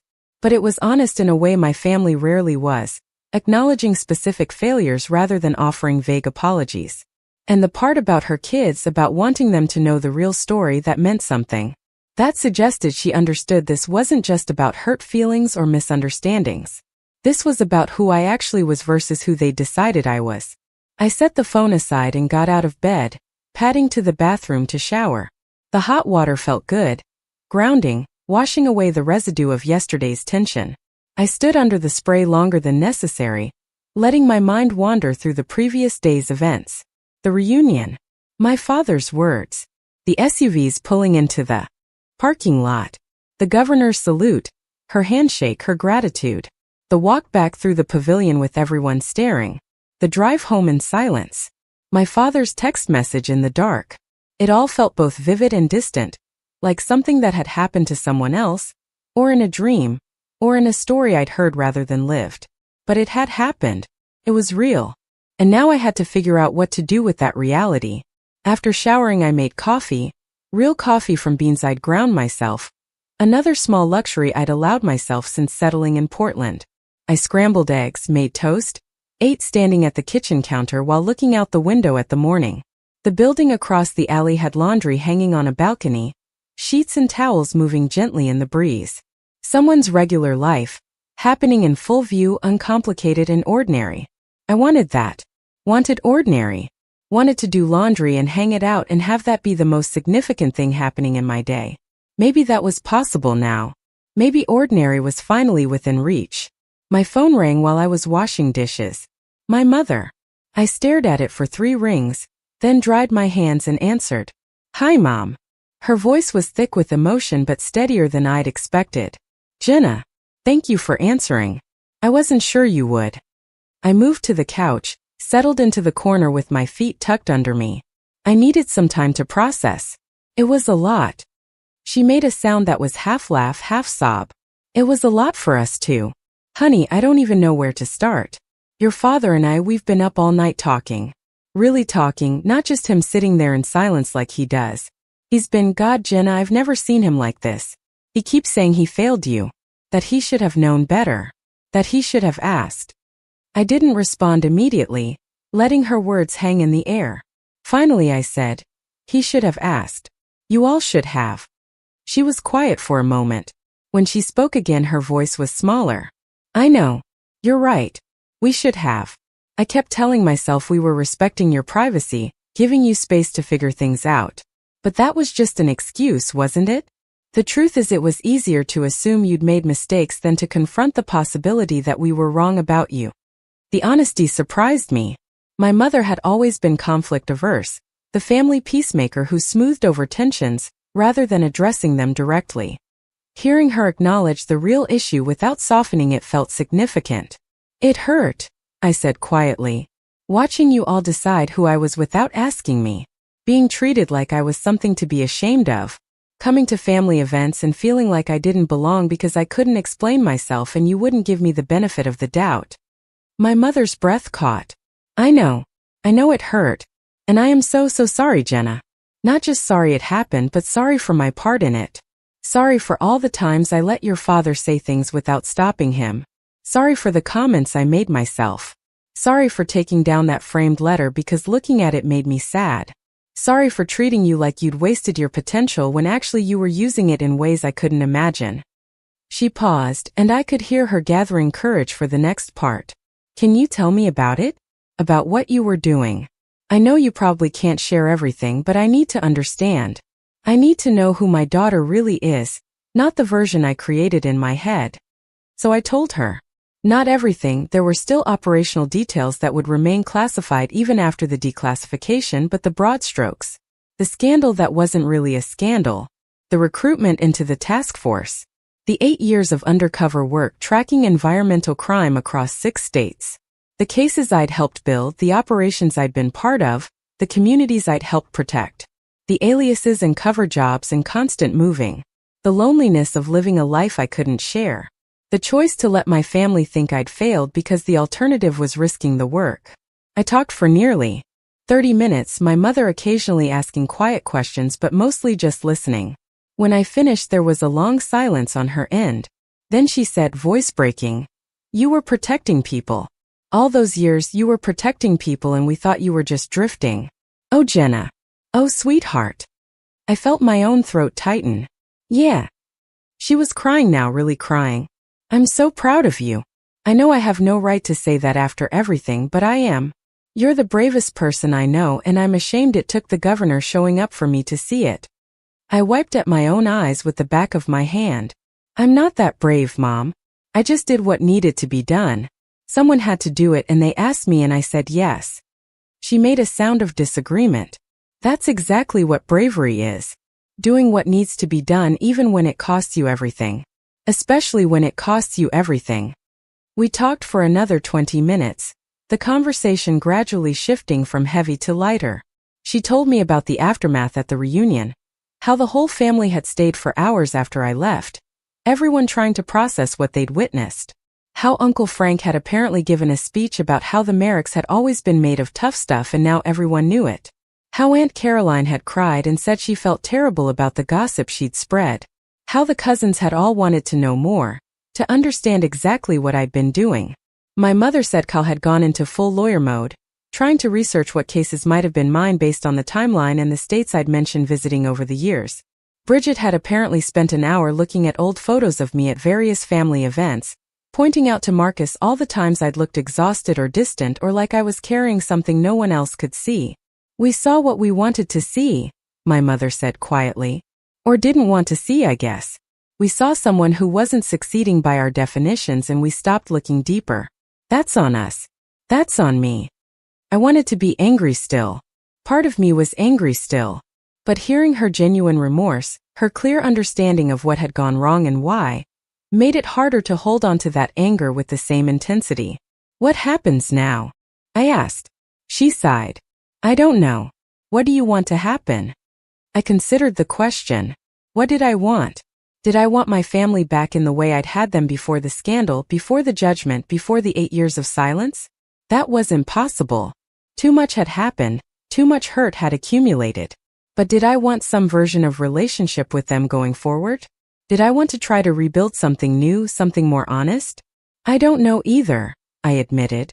I think I need more time. And I think when we do start trying to fix this, it can't just be about everyone suddenly being proud now that they know the truth. It has to be about acknowledging that you all hurt me, that you made assumptions and judgments and you hurt me for years. We can't just skip past that part. My mother's voice was firm. We won't. I promise you we won't. Your father wants to talk to you when you're ready. He's having a hard time forgiving himself. I think he needs to hear from you that someday, maybe not now but someday, you might be able to forgive him. The anger flared again, hot and sharp. He needs that? What about what I need? I needed him to trust me. I needed him to not call me his biggest disappointment in front of the entire family. I needed him to be my father instead of my judge. I heard her take a shaky breath. You're right. You're absolutely right. I'm sorry, I didn't mean it like that. I just meant whenever you're ready, if you're ever ready, he wants to talk. But there's no pressure. You take all the time you need. We wrapped up the conversation shortly after that, both of us emotionally exhausted. Before hanging up, she said, I love you, Jenna. I've always loved you, even when I was being stupid and blind and hurtful. And I'm going to do better. We all are. Believed her mostly. Or at least I believe she believed it. Whether they'd actually do better, whether they'd follow through when the shock wore off and life returned to normal, that remained to be seen. I spent the rest of the morning answering a few of the other messages, keeping my responses brief. I thanked Kyle for his apology and told him I appreciated that he was trying to understand, but I needed some space before we had any deep conversations. I responded to Bridget's long message with a simple, thank you for being honest. I'd like to talk more when I'm ready. I sent nothing to my father. His 4 words from last night still sat unanswered and would stay that way until I figured out what I wanted to say back. If I wanted to say anything back. Around noon I got a call from an unknown number. I answered cautiously, wondering if it was press somehow. But the voice on the other end was professional and familiar. Miss Merrick, this is Chief of Staff Calloway from Governor Thornton's office. Do you have a moment? I sat up straighter instinctively, as if she could see me through the phone. Yes, of course. Her tone was warm. The governor wanted me to follow up after yesterday's meeting. First, to apologize if the timing caused any family tension. That wasn't our intention, though I suspect it may have actually been beneficial in your case. I almost laughed. That's one way to put it. She continued, second, the governor wanted to make sure you're planning to attend the ceremony next month. She'd like to present your commendation personally. It would mean a great deal to her and, frankly, to everyone who's been briefed on your work. I hesitated. I'm still deciding. It's not really my style, the public recognition.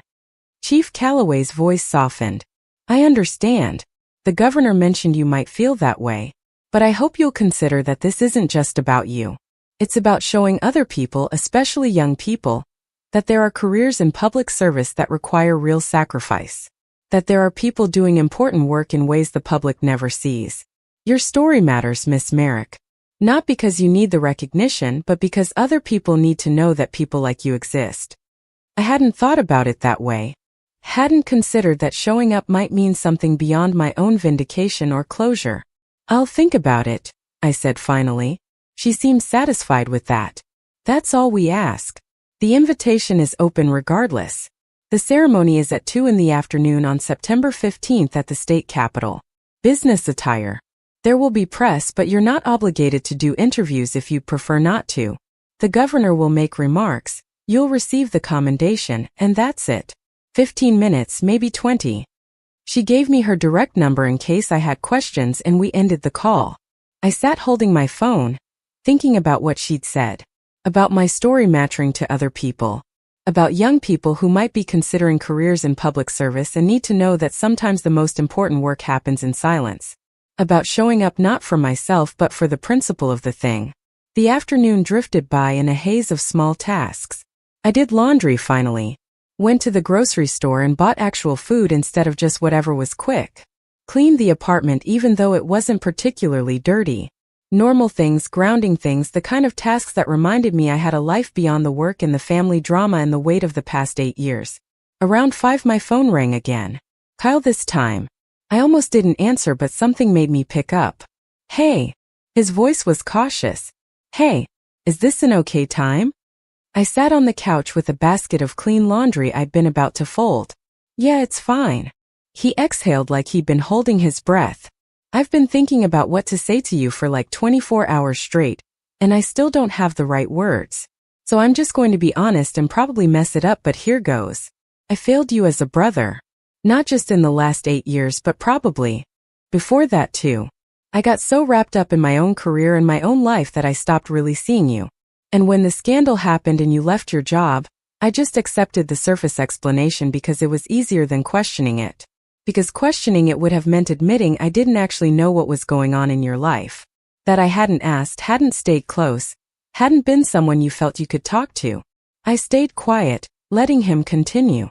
Vanessa and I talked last night and she pointed out something I didn't want to hear. She said I've always been competitive with you. Ever since we were kids. That I liked being the successful one, the one Dad bragged about, and when you seemed to be struggling I wasn't upset about it the way I should have been. I was relieved in some messed up way that I didn't have to compete anymore. And hearing her say that, God, Jenna, I wanted to argue but I couldn't because she was right. His voice cracked slightly. I'm ashamed of that. I'm ashamed it took the governor showing up to make me realize what kind of person I've been. What kind of brother I've been. I picked up a shirt from the laundry basket, folded it slowly while I processed what he'd said. It was more honest than I'd expected. More self-aware. Thank you for telling me that, I said finally. That couldn't have been easy to admit. He laughed bitterly. Nothing about this is easy. But you deserve honesty. You've been honest your whole life. Even when honesty meant letting us think the worst of you. So yeah, the least I can do is be honest now. We talked for almost an hour, a real conversation, maybe the first real one we'd had in years. He asked questions about the work I'd done. Respectful questions that didn't push for classified details. I asked about his life, his job, his marriage to Vanessa. We found common ground in unexpected places, discovered we both liked the same podcast about environmental policy, laughed about shared memories from childhood that neither of us had thought about in decades. By the time we hung up I felt something shift. Not forgiveness exactly, not yet, but maybe the beginning of a path toward it. Maybe the possibility of rebuilding something that looked different from what we'd had but might actually be better. More honest. More real. That evening I sat down with my laptop and drafted an email to Director Hammond. I told him I'd attend the ceremony. That I'd reconsidered and decided it was important to show up. Not just for myself but for the principle of the work. That I wanted to represent the people who did this kind of job, who made these kinds of sacrifices, who carried these burdens in silence. I told him I was proud of the work we'd done and grateful for the opportunity to have been part of it. I hit send before I could second-guess myself. His response came 30 minutes later. Excellent. You'll do great. See you on the 15th. Simple, straightforward, classic Hammond. I closed the laptop and stood at the window watching the sun set over Portland, the sky turning shades of orange and pink, the city lights beginning to flicker on one by one. Somewhere out there my family was having their own reckonings, their own conversations, their own attempts to process what they'd learned. Somewhere the governor was preparing remarks for a ceremony that would acknowledge work most people would never fully understand. Somewhere cases I'd helped build were moving through the justice system, holding people accountable for crimes that had threatened communities and ecosystems. The next 3 weeks passed in a strange liminal space. I talked to my mother every few days, short conversations that slowly rebuilt connection. I had 2 more long calls with Kyle, each one feeling slightly less awkward than the last. Bridget sent me photos of her kids with captions like, "Nathan insists you're a superhero now," and "Lily wants to be just like Aunt Jenna when she grows up." I still hadn't responded to my father's text. Wasn't ready for that conversation yet, might not be ready for a while. But I read his words every night before bed. I'm proud of you. For words that couldn't fix everything but were at least a start. I bought a suit for the ceremony, navy blue, professional, the kind of outfit that said I took this seriously. I practiced what I might say if anyone asked me questions, though I hoped I could avoid interviews. I prepared myself mentally for being in the public eye, for having my name attached to the work, for stepping out of the shadows I'd inhabited for so long. September 15th arrived clear and warm. One of those perfect early fall days where summer hasn't quite let go but autumn is making its presence known in the quality of the light.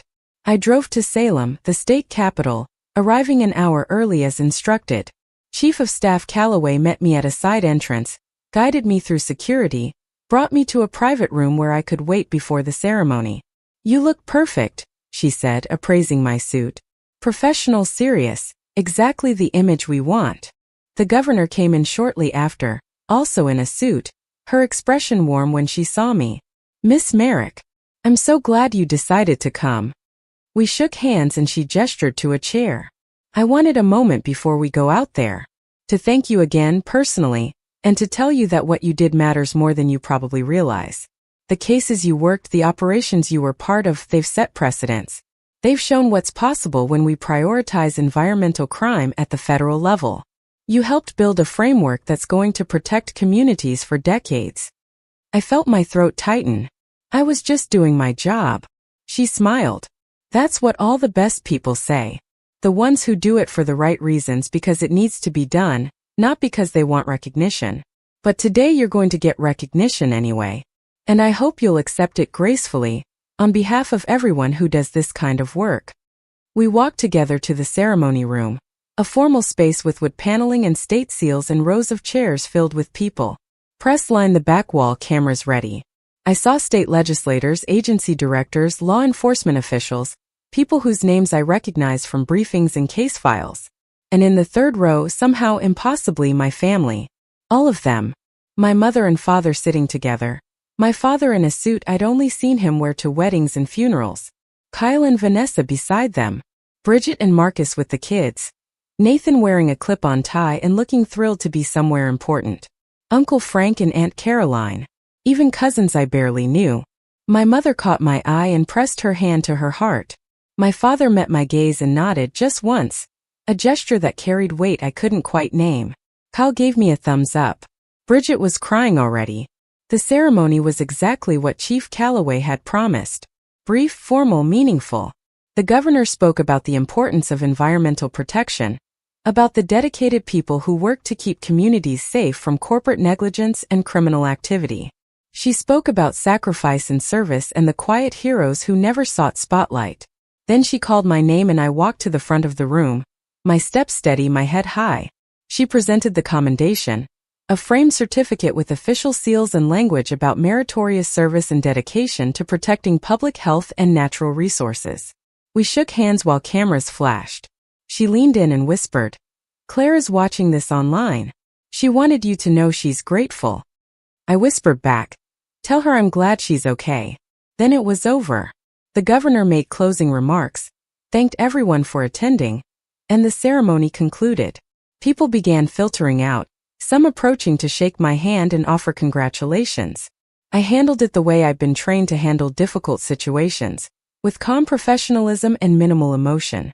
But inside I was vibrating with something I couldn't name. Relief maybe. Completion. The sense that a chapter was finally truly closed. My family waited until most people had left before approaching. My mother hugged me first, crying into my shoulder. "I'm so proud of you. So proud." Kyle hugged me next, squeezing tight. "You're amazing. I hope you know that." Bridget was sobbing openly, barely able to get words out. "You're the coolest person I know. The absolute coolest." The kids crowded around asking questions. Was I really a spy? Did I have a secret identity? Had I caught bad guys? I answered as best I could in ways they'd understand, watching their faces light up with excitement. Then everyone stepped back and it was just me and my father standing 2 feet apart, the rest of the family giving us space. He looked older than I remembered, more tired, more uncertain. When he spoke, his voice was rough. "Jenna, I don't know how to apologize for what I said, for what I thought, for 8 years of being wrong about you." I looked at him, at this man who'd raised me and disappointed me and hurt me, and was now standing in front of me trying to find words big enough for the gap between us. "You should have known better," I said quietly. "You should have known me better."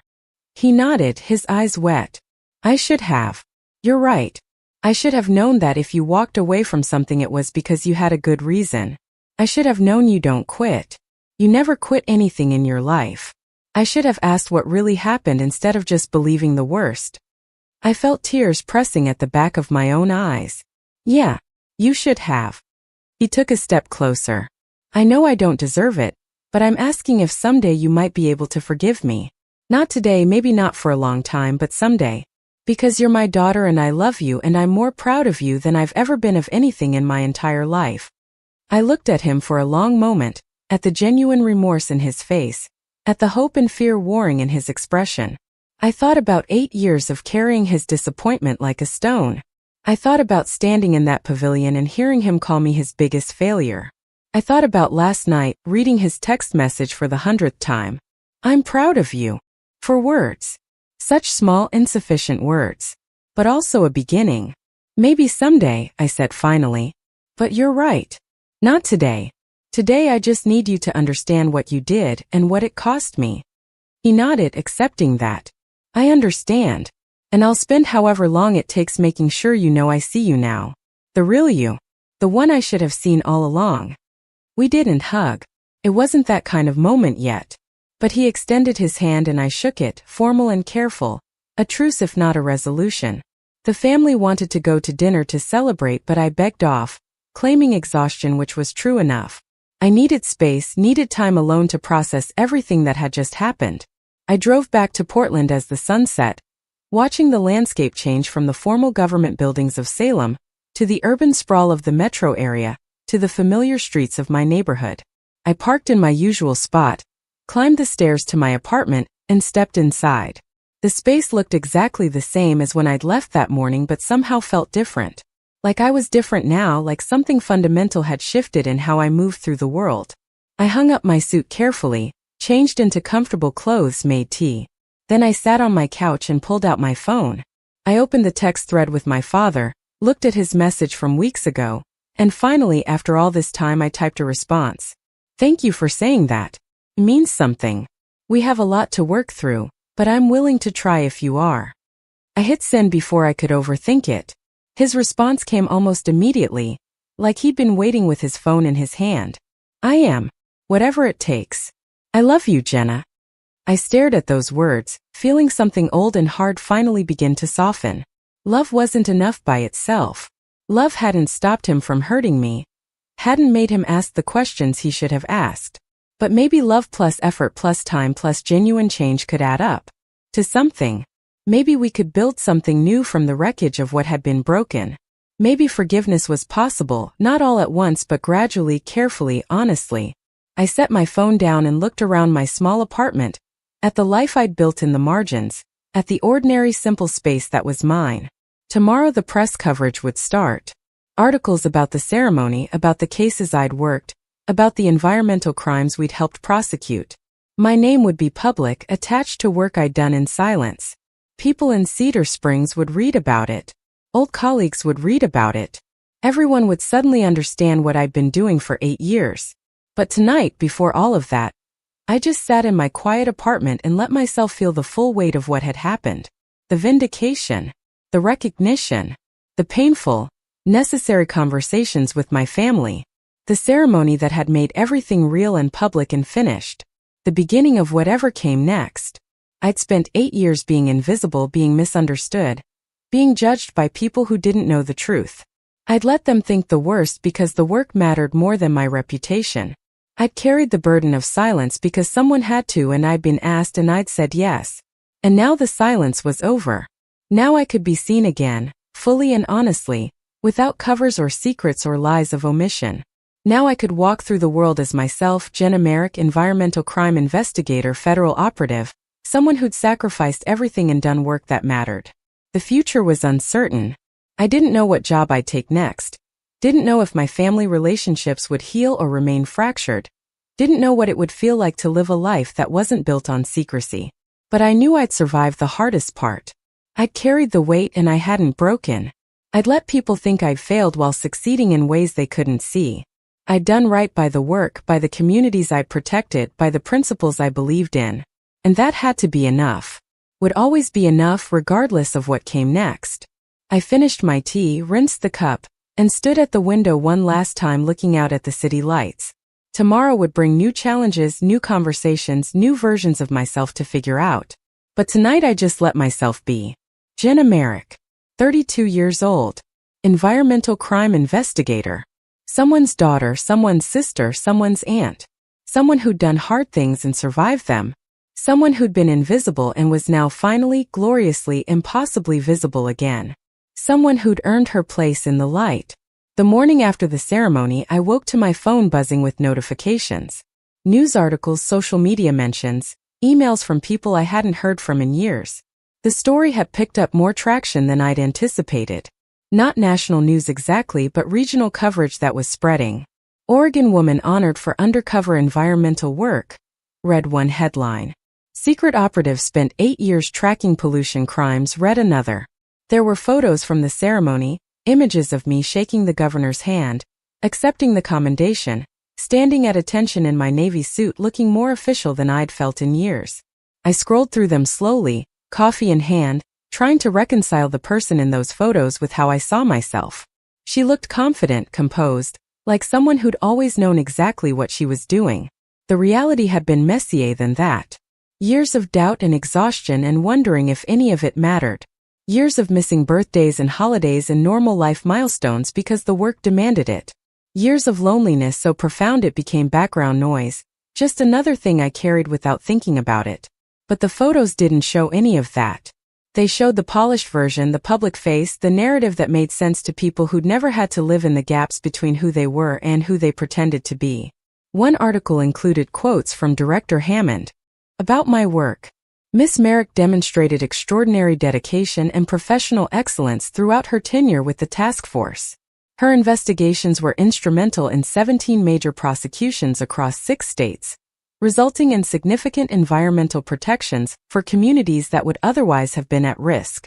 She represents the highest standard of public service. Reading his words in print felt strange, like hearing someone describe a person I used to be rather than still was. Another article had reached out to the governor's office for comment and received a statement from Chief of Staff Callaway. Governor Thornton has profound respect and gratitude for Miss Merrick's service.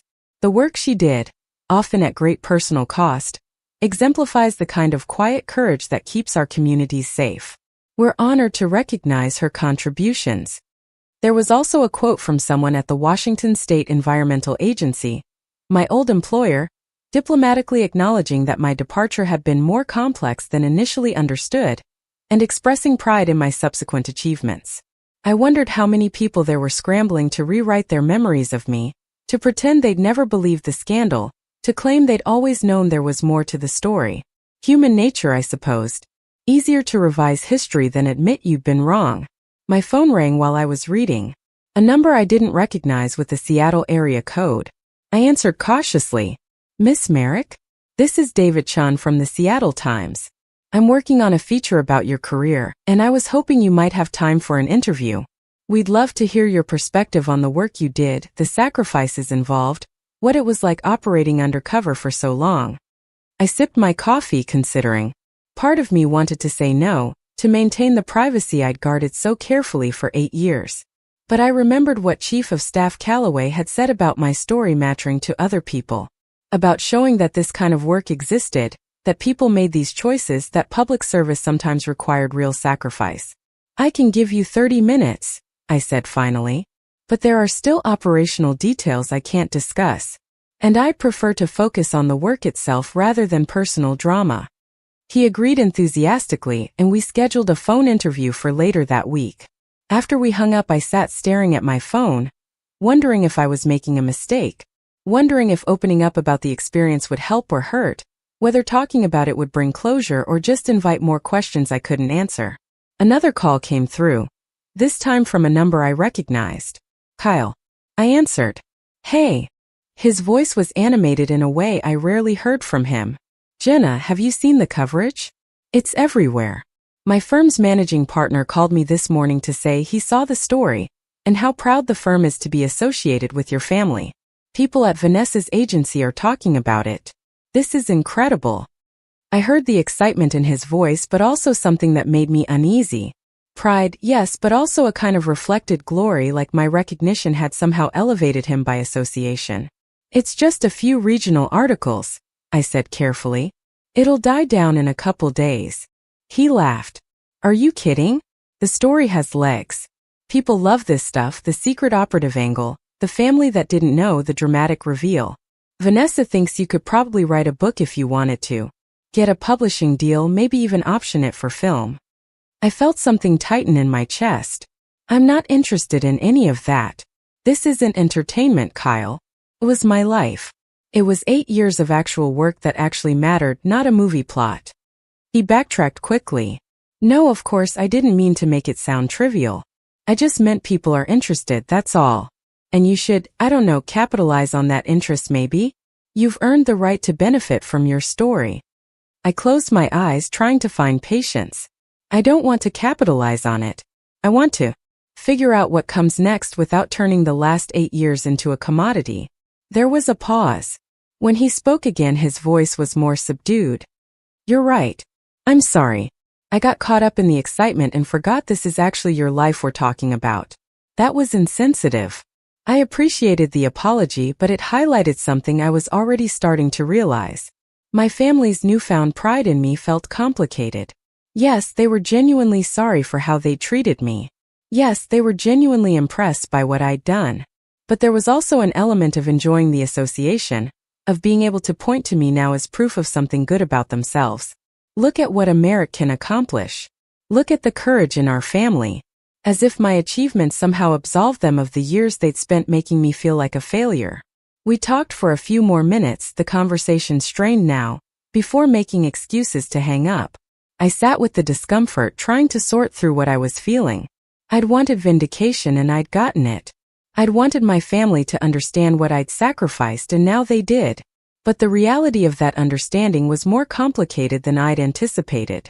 It didn't erase the hurt. It didn't undo the years of judgment. And it came with new complications, new ways they could misunderstand or misuse what I'd done. My mother called mid-morning, her voice bright and determined. Jenna, I've been thinking. We should have a proper celebration. A dinner, just family, where we can all sit down together and really talk. Really hear about what you went through. I want to cook your favorite meal, have everyone there, make it special. I walked to the window, looking out at the street below where normal life was happening. People going to work, walking dogs, carrying groceries. I appreciate the thought, Mom, but I'm not ready for that yet. It's too soon. Too much. She was quiet for a moment. Is it because you're still angry with us? As I understand if you are. We deserve your anger. I leaned my forehead against the cool glass. It's not about anger exactly. It's about needing space to figure out who I am now that I'm not carrying all those secrets. And I can't do that while also managing everyone's feelings about what they just learned. Does that make sense? She sighed softly. It does. I don't like it, but it does. I just want to fix things, sweetheart. I want us to be a real family again. The phrase caught me. We were never not a real family, Mom. We were just a family with problems. A family where people made assumptions instead of asking questions. That doesn't stop being true just because now you know what I was really doing. Her voice trembled. So what do we do? How do we move forward? I thought about it, trying to find words for something I was still figuring out myself. I think we move forward slowly. We have conversations, real ones, where everyone actually listens instead of just waiting to talk. We acknowledge what happened instead of trying to skip past it to the reconciliation part. And we accept that some things might not go back to how they were, because maybe how they were wasn't actually that good.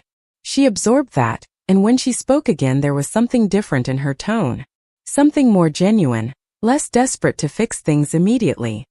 Okay. Slow. Real conversations. Acknowledging what happened. I can do that. We can do that. We talked a bit longer, the conversation easier once we'd established those boundaries. She told me my father was reading every article about me, printing them out and keeping them in a folder. That Kyle had apparently spent hours last night researching environmental law, because he wanted to understand my work better.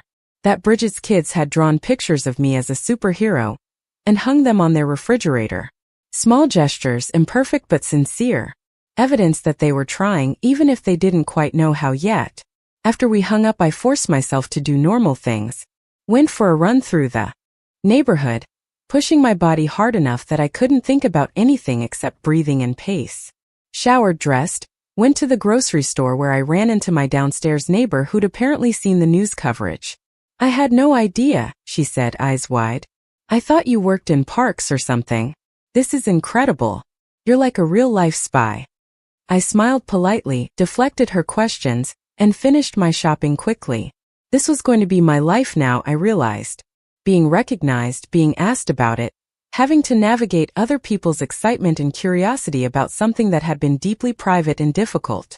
The interview with David Chun from the Seattle Times happened 3 days later. I prepared for it, thought through what I wanted to say and what I needed to keep private. He was professional, asking thoughtful questions about the nature of undercover environmental work, the challenges of maintaining cover, the personal cost of the job. What was the hardest part? He asked at one point. I considered the question carefully. The isolation. Not just physical isolation, though there was plenty of that, but the isolation of knowing things you can't share, of having experiences you can't talk about, of watching people make judgments about you based on incomplete information and not being able to correct them. That kind of isolation gets into your bones after a while. It changes how you relate to people, how you see yourself. He followed up. And your family? They didn't know what you were really doing all those years. What was that like? I chose my words carefully. It was necessary. The work required complete secrecy and I understood that going in. But yes, it was hard. Being treated like I'd failed when I was actually succeeding, being left out of family events or included only out of obligation, feeling like I'd become someone they were ashamed of. That took a toll. But I'd make the same choice again because the work mattered more than my comfort or my reputation. He asked about specific cases I could discuss, about the training involved, about what came next for me.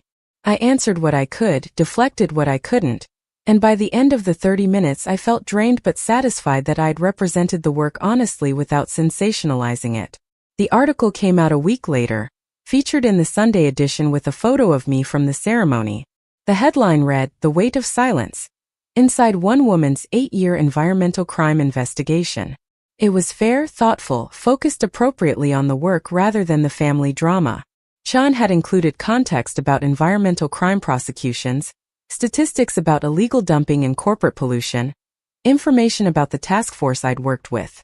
He'd made it bigger than just my story, connected it to systemic issues and ongoing challenges. I read it twice, then forwarded it to Director Hammond with a simple note. Hope this represents the work appropriately. His response came quickly. It does. Well done. My phone exploded again after the article published. More interview requests, more messages from old colleagues, more expressions of surprise and support from people who'd known me before. But also something unexpected. Messages from strangers. Young people mostly saying the article had inspired them, asking how to get into environmental protection work.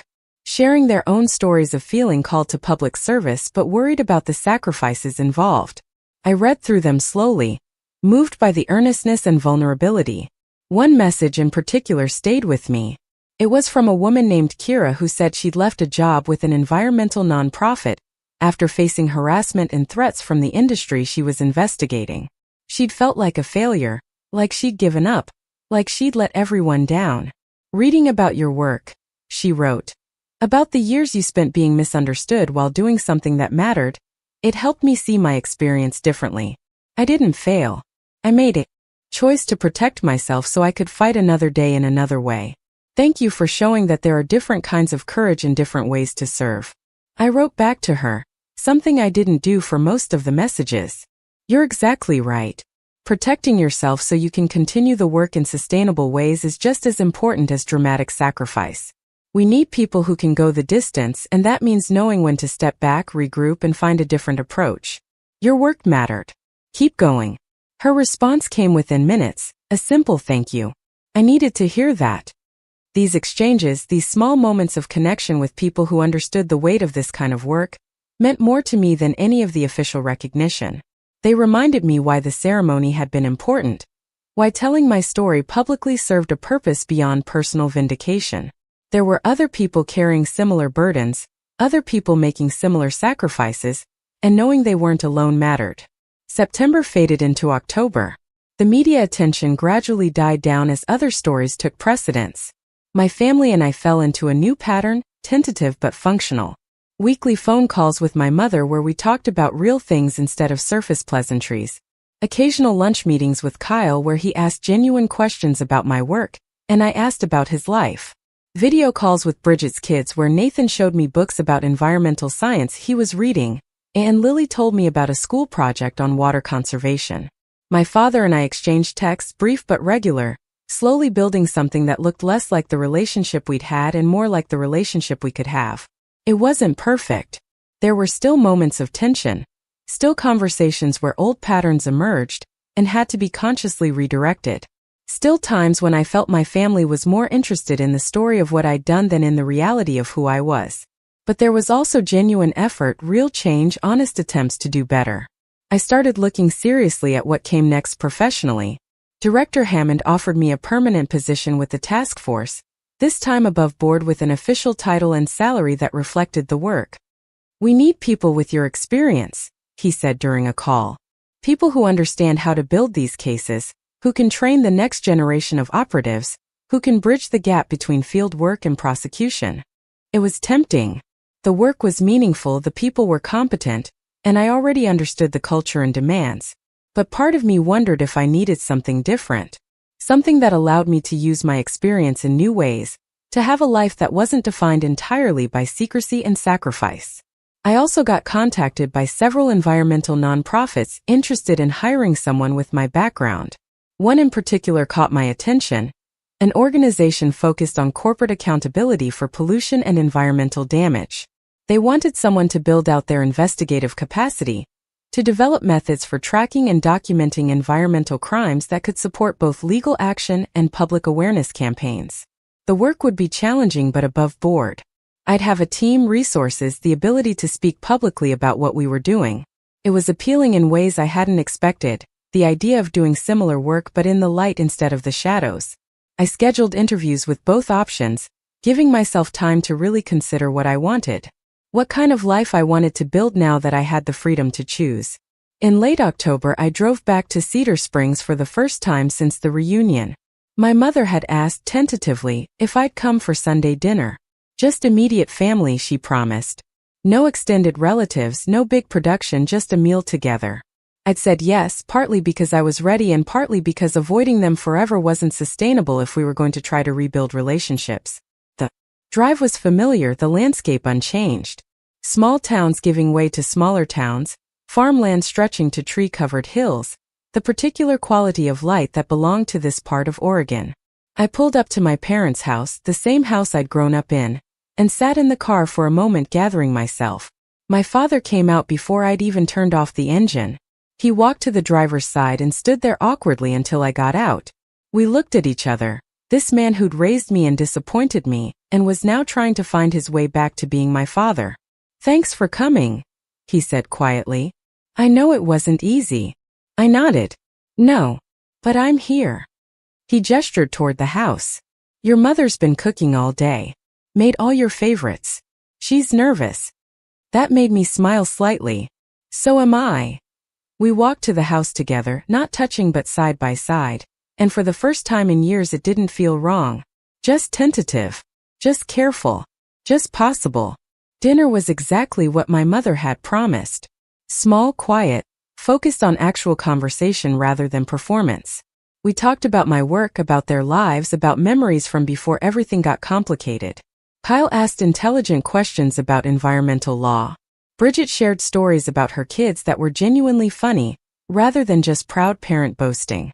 My mother told me about a book club she joined, and how reading fiction was helping her understand people better. My father mostly listened, occasionally contributing a comment or question, clearly working hard to be present in a way he hadn't been for years. It wasn't perfect. There were awkward pauses, moments when old patterns threatened to resurface, times when I felt my guard go up automatically. But it was real. It was honest. It was a beginning. After dinner, my father asked if I'd take a walk with him. We wandered through the neighborhood where I'd grown up, past houses I'd played in front of as a kid, past the elementary school where I'd learned to read. He didn't speak for several blocks, just walked with his hands in his pockets, and I let him take his time. Finally he said, "I've been thinking a lot about that day at the reunion." About what I said. I stayed quiet, letting him continue. I meant it as a joke. Not a mean joke, but one of those things you say because everyone's had a few drinks and you're feeling philosophical. I didn't realize how cruel it was until the governor showed up and I saw your face. Saw that you weren't surprised by what I'd said. That you'd heard that kind of thing from me before. That you'd learned to expect it. He stopped walking, turned to face me. That gutted me, Jenna. Realizing I'd made you believe I was disappointed in you when the truth was you'd been doing something extraordinary. Something I couldn't have imagined doing myself. I met his eyes. You made me feel like I'd failed for 8 years. Not just at the reunion. Every time I came home. Every phone call. Every holiday. You made it clear you thought I'd thrown my life away, and you were ashamed of me. His face crumpled. I know. God, I know. And I will regret that for the rest of my life. I will carry the weight of knowing I hurt my daughter, the daughter who was out there protecting people, because I was too proud or too stubborn or too stupid to just ask her what was really going on. Tears were running down his face now, and seeing him cry broke something open in me. He wasn't trying to justify himself. Wasn't making excuses. Was just sitting with the full weight of what he'd done and letting it hurt. I don't know if you can forgive me, he continued. I don't know if I deserve it. But I want you to know I see you now. I see what you did and who you are, and I am in awe of you. You're stronger than I'll ever be. Braver. Better. And I'm sorry it took the governor showing up to make me realize that. I should have known all along. I felt my own tears coming, years of hurt and anger and longing all mixed together. I needed you to believe in me. I needed my father to trust that I knew what I was doing, even if he didn't understand it. And you didn't. You gave up on me. He nodded, accepting that. I did. And that failure is mine to carry. But if you'll let me, I want to spend whatever time I have left showing you that I believe in you now. That I trust you. That I see you for who you really are. We stood there on the sidewalk in the fading October light, both of us crying, both of us carrying years of accumulated hurt. And then slowly I reached out and hugged him. He held on tight, shaking with sobs, and I let myself cry into his shoulder the way I hadn't since I was a child. It didn't fix everything. Didn't erase the past. But it was something. It was a step toward forgiveness, toward rebuilding, toward maybe someday having the kind of relationship I'd always wanted with him. We walked back to the house in silence, both of us emotionally wrung out. My mother took one look at our faces and pulled me into a hug without asking questions. Kyle and Bridget were getting ready to leave, gathering coats and car keys, but they paused when they saw us. You okay? Kyle asked. I nodded. Yeah, I think maybe I am. I drove back to Portland that night feeling lighter than I had in years. The weight of my father's disappointment, something I'd carried for so long I'd stopped noticing it, had shifted. Not disappeared entirely, it would take time for that, but loosened enough that I could breathe differently. Could imagine a future where family meant support instead of judgment, where coming home felt safe instead of fraught. In November I made my decision about work. I accepted the position with the nonprofit, attracted by the idea of doing similar work, but in a context where I could build a team, develop long-term strategies, and operate transparently. Director Hammond understood. You've earned the right to work in the light, he said when I called to decline his offer. Go build something good. And if you ever need anything, you know where to find me. I started the new job in December, throwing myself into the work of building out their investigative program, hiring staff, developing protocols, establishing relationships with legal teams and journalists who could amplify the findings. It was challenging and exhausting and deeply satisfying in ways I hadn't experienced before. I had colleagues I could talk to openly about the work. I had a title I could put on business cards. I had a career I could explain to people without lying or deflecting. Christmas that year was different than any I'd had in the past decade. I went home to Cedar Springs and it felt like actually coming home rather than visiting a place I used to belong. We had dinner, exchanged gifts, talked and laughed without the undercurrent of judgment that had poisoned previous gatherings. Nathan gave me a card he'd made himself, construction paper decorated with drawings of trees and rivers and a stick figure he identified as me wearing a cape. Because you're a superhero who protects nature, he explained seriously. I hugged him tight, overwhelmed by his simple understanding of something that had taken his adult relatives years to grasp. My father gave me a gift that made me cry. The folder he'd been keeping, filled with every article about me, every mention of my work, everything he'd been collecting since the ceremony. I wanted you to have these, he said quietly. So you know I've been paying attention. So you know I'm proud every single day. As the year drew to a close, I found myself thinking about trajectory, about how lives can pivot on single moments or accumulate change so gradually you don't notice until suddenly everything is different. 8 years ago I'd made a choice that had cost me almost everything visible while gaining me something harder to quantify. Purpose. Integrity. The knowledge that I'd done work that mattered even when no one could see it. Now I was making different choices, building a different life. One where I didn't have to hide or sacrifice or carry secrets that isolated me from everyone I loved. I was learning to be visible again, to accept recognition, to build relationships based on honesty rather than cover stories. It was harder than I'd expected, reintegrating into normal life after years of operating in shadows. But it was also deeply good. Deeply right. Exactly what I needed. On New Year's Eve I stood at my apartment window watching fireworks bloom over the city, thinking about the year that had passed and the one ahead. Thinking about family and forgiveness and the long slow work of rebuilding trust.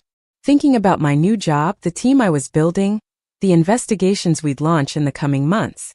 Thinking about all the versions of myself I'd been, the intelligence analyst who'd started with such optimism, the operative who'd learned to live with secrets, the woman who'd stood in front of her family and let herself be seen. All of them were still part of me, layered and complicated and real.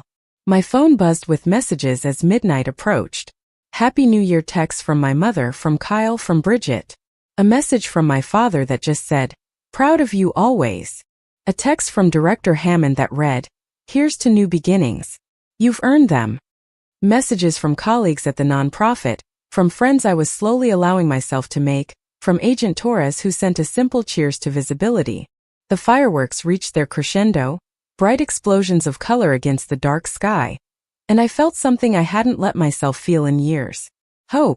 Not hope that everything would be perfect or that the past could be erased, but hope that the future could be different. That I could build a life that honored both who I'd been and who I was becoming. That I could do meaningful work while also having meaningful relationships. That I could be seen and known and still be safe. That the weight of silence I'd carried for so long could transform into something else. Not a burden but a foundation. Not a barrier but a bridge. I raised my glass of champagne to the window, to the city spread out below, to the year ahead and all its unknown possibilities. To the work that awaited. To the family I was slowly reclaiming. To the version of myself I was learning to be, no longer invisible, no longer carrying secrets alone, no longer measured by others' narrow definitions of success. Just Jenna Merrick, complicated and flawed and real. Someone who'd done hard things and survived them. Someone who'd earned the right to step into the light. The fireworks faded and the city settled into the quiet that comes after celebration. I finished my champagne, rinsed the glass, and went to bed. Tomorrow would bring new challenges, new conversations, new versions of the ongoing work of living honestly and building the kind of life I wanted rather than the one circumstances had forced on me. But tonight I just let myself rest. Let myself feel the satisfaction of having survived something most people couldn't imagine. Let myself be proud of the woman I'd become, shaped by silence and secrecy but not defined by them. Let myself believe that the best was still ahead, that redemption was possible, that families could heal and trust could be rebuilt and lives could change in ways that felt like coming home to yourself. I fell asleep to the sound of the city outside my window, no longer running from anything, no longer hiding from anyone, finally, mercifully, completely myself. Up next, you've got 2 more standout stories right on your screen. If this one hit the mark, you won't want to pass these up. Just click and check them out.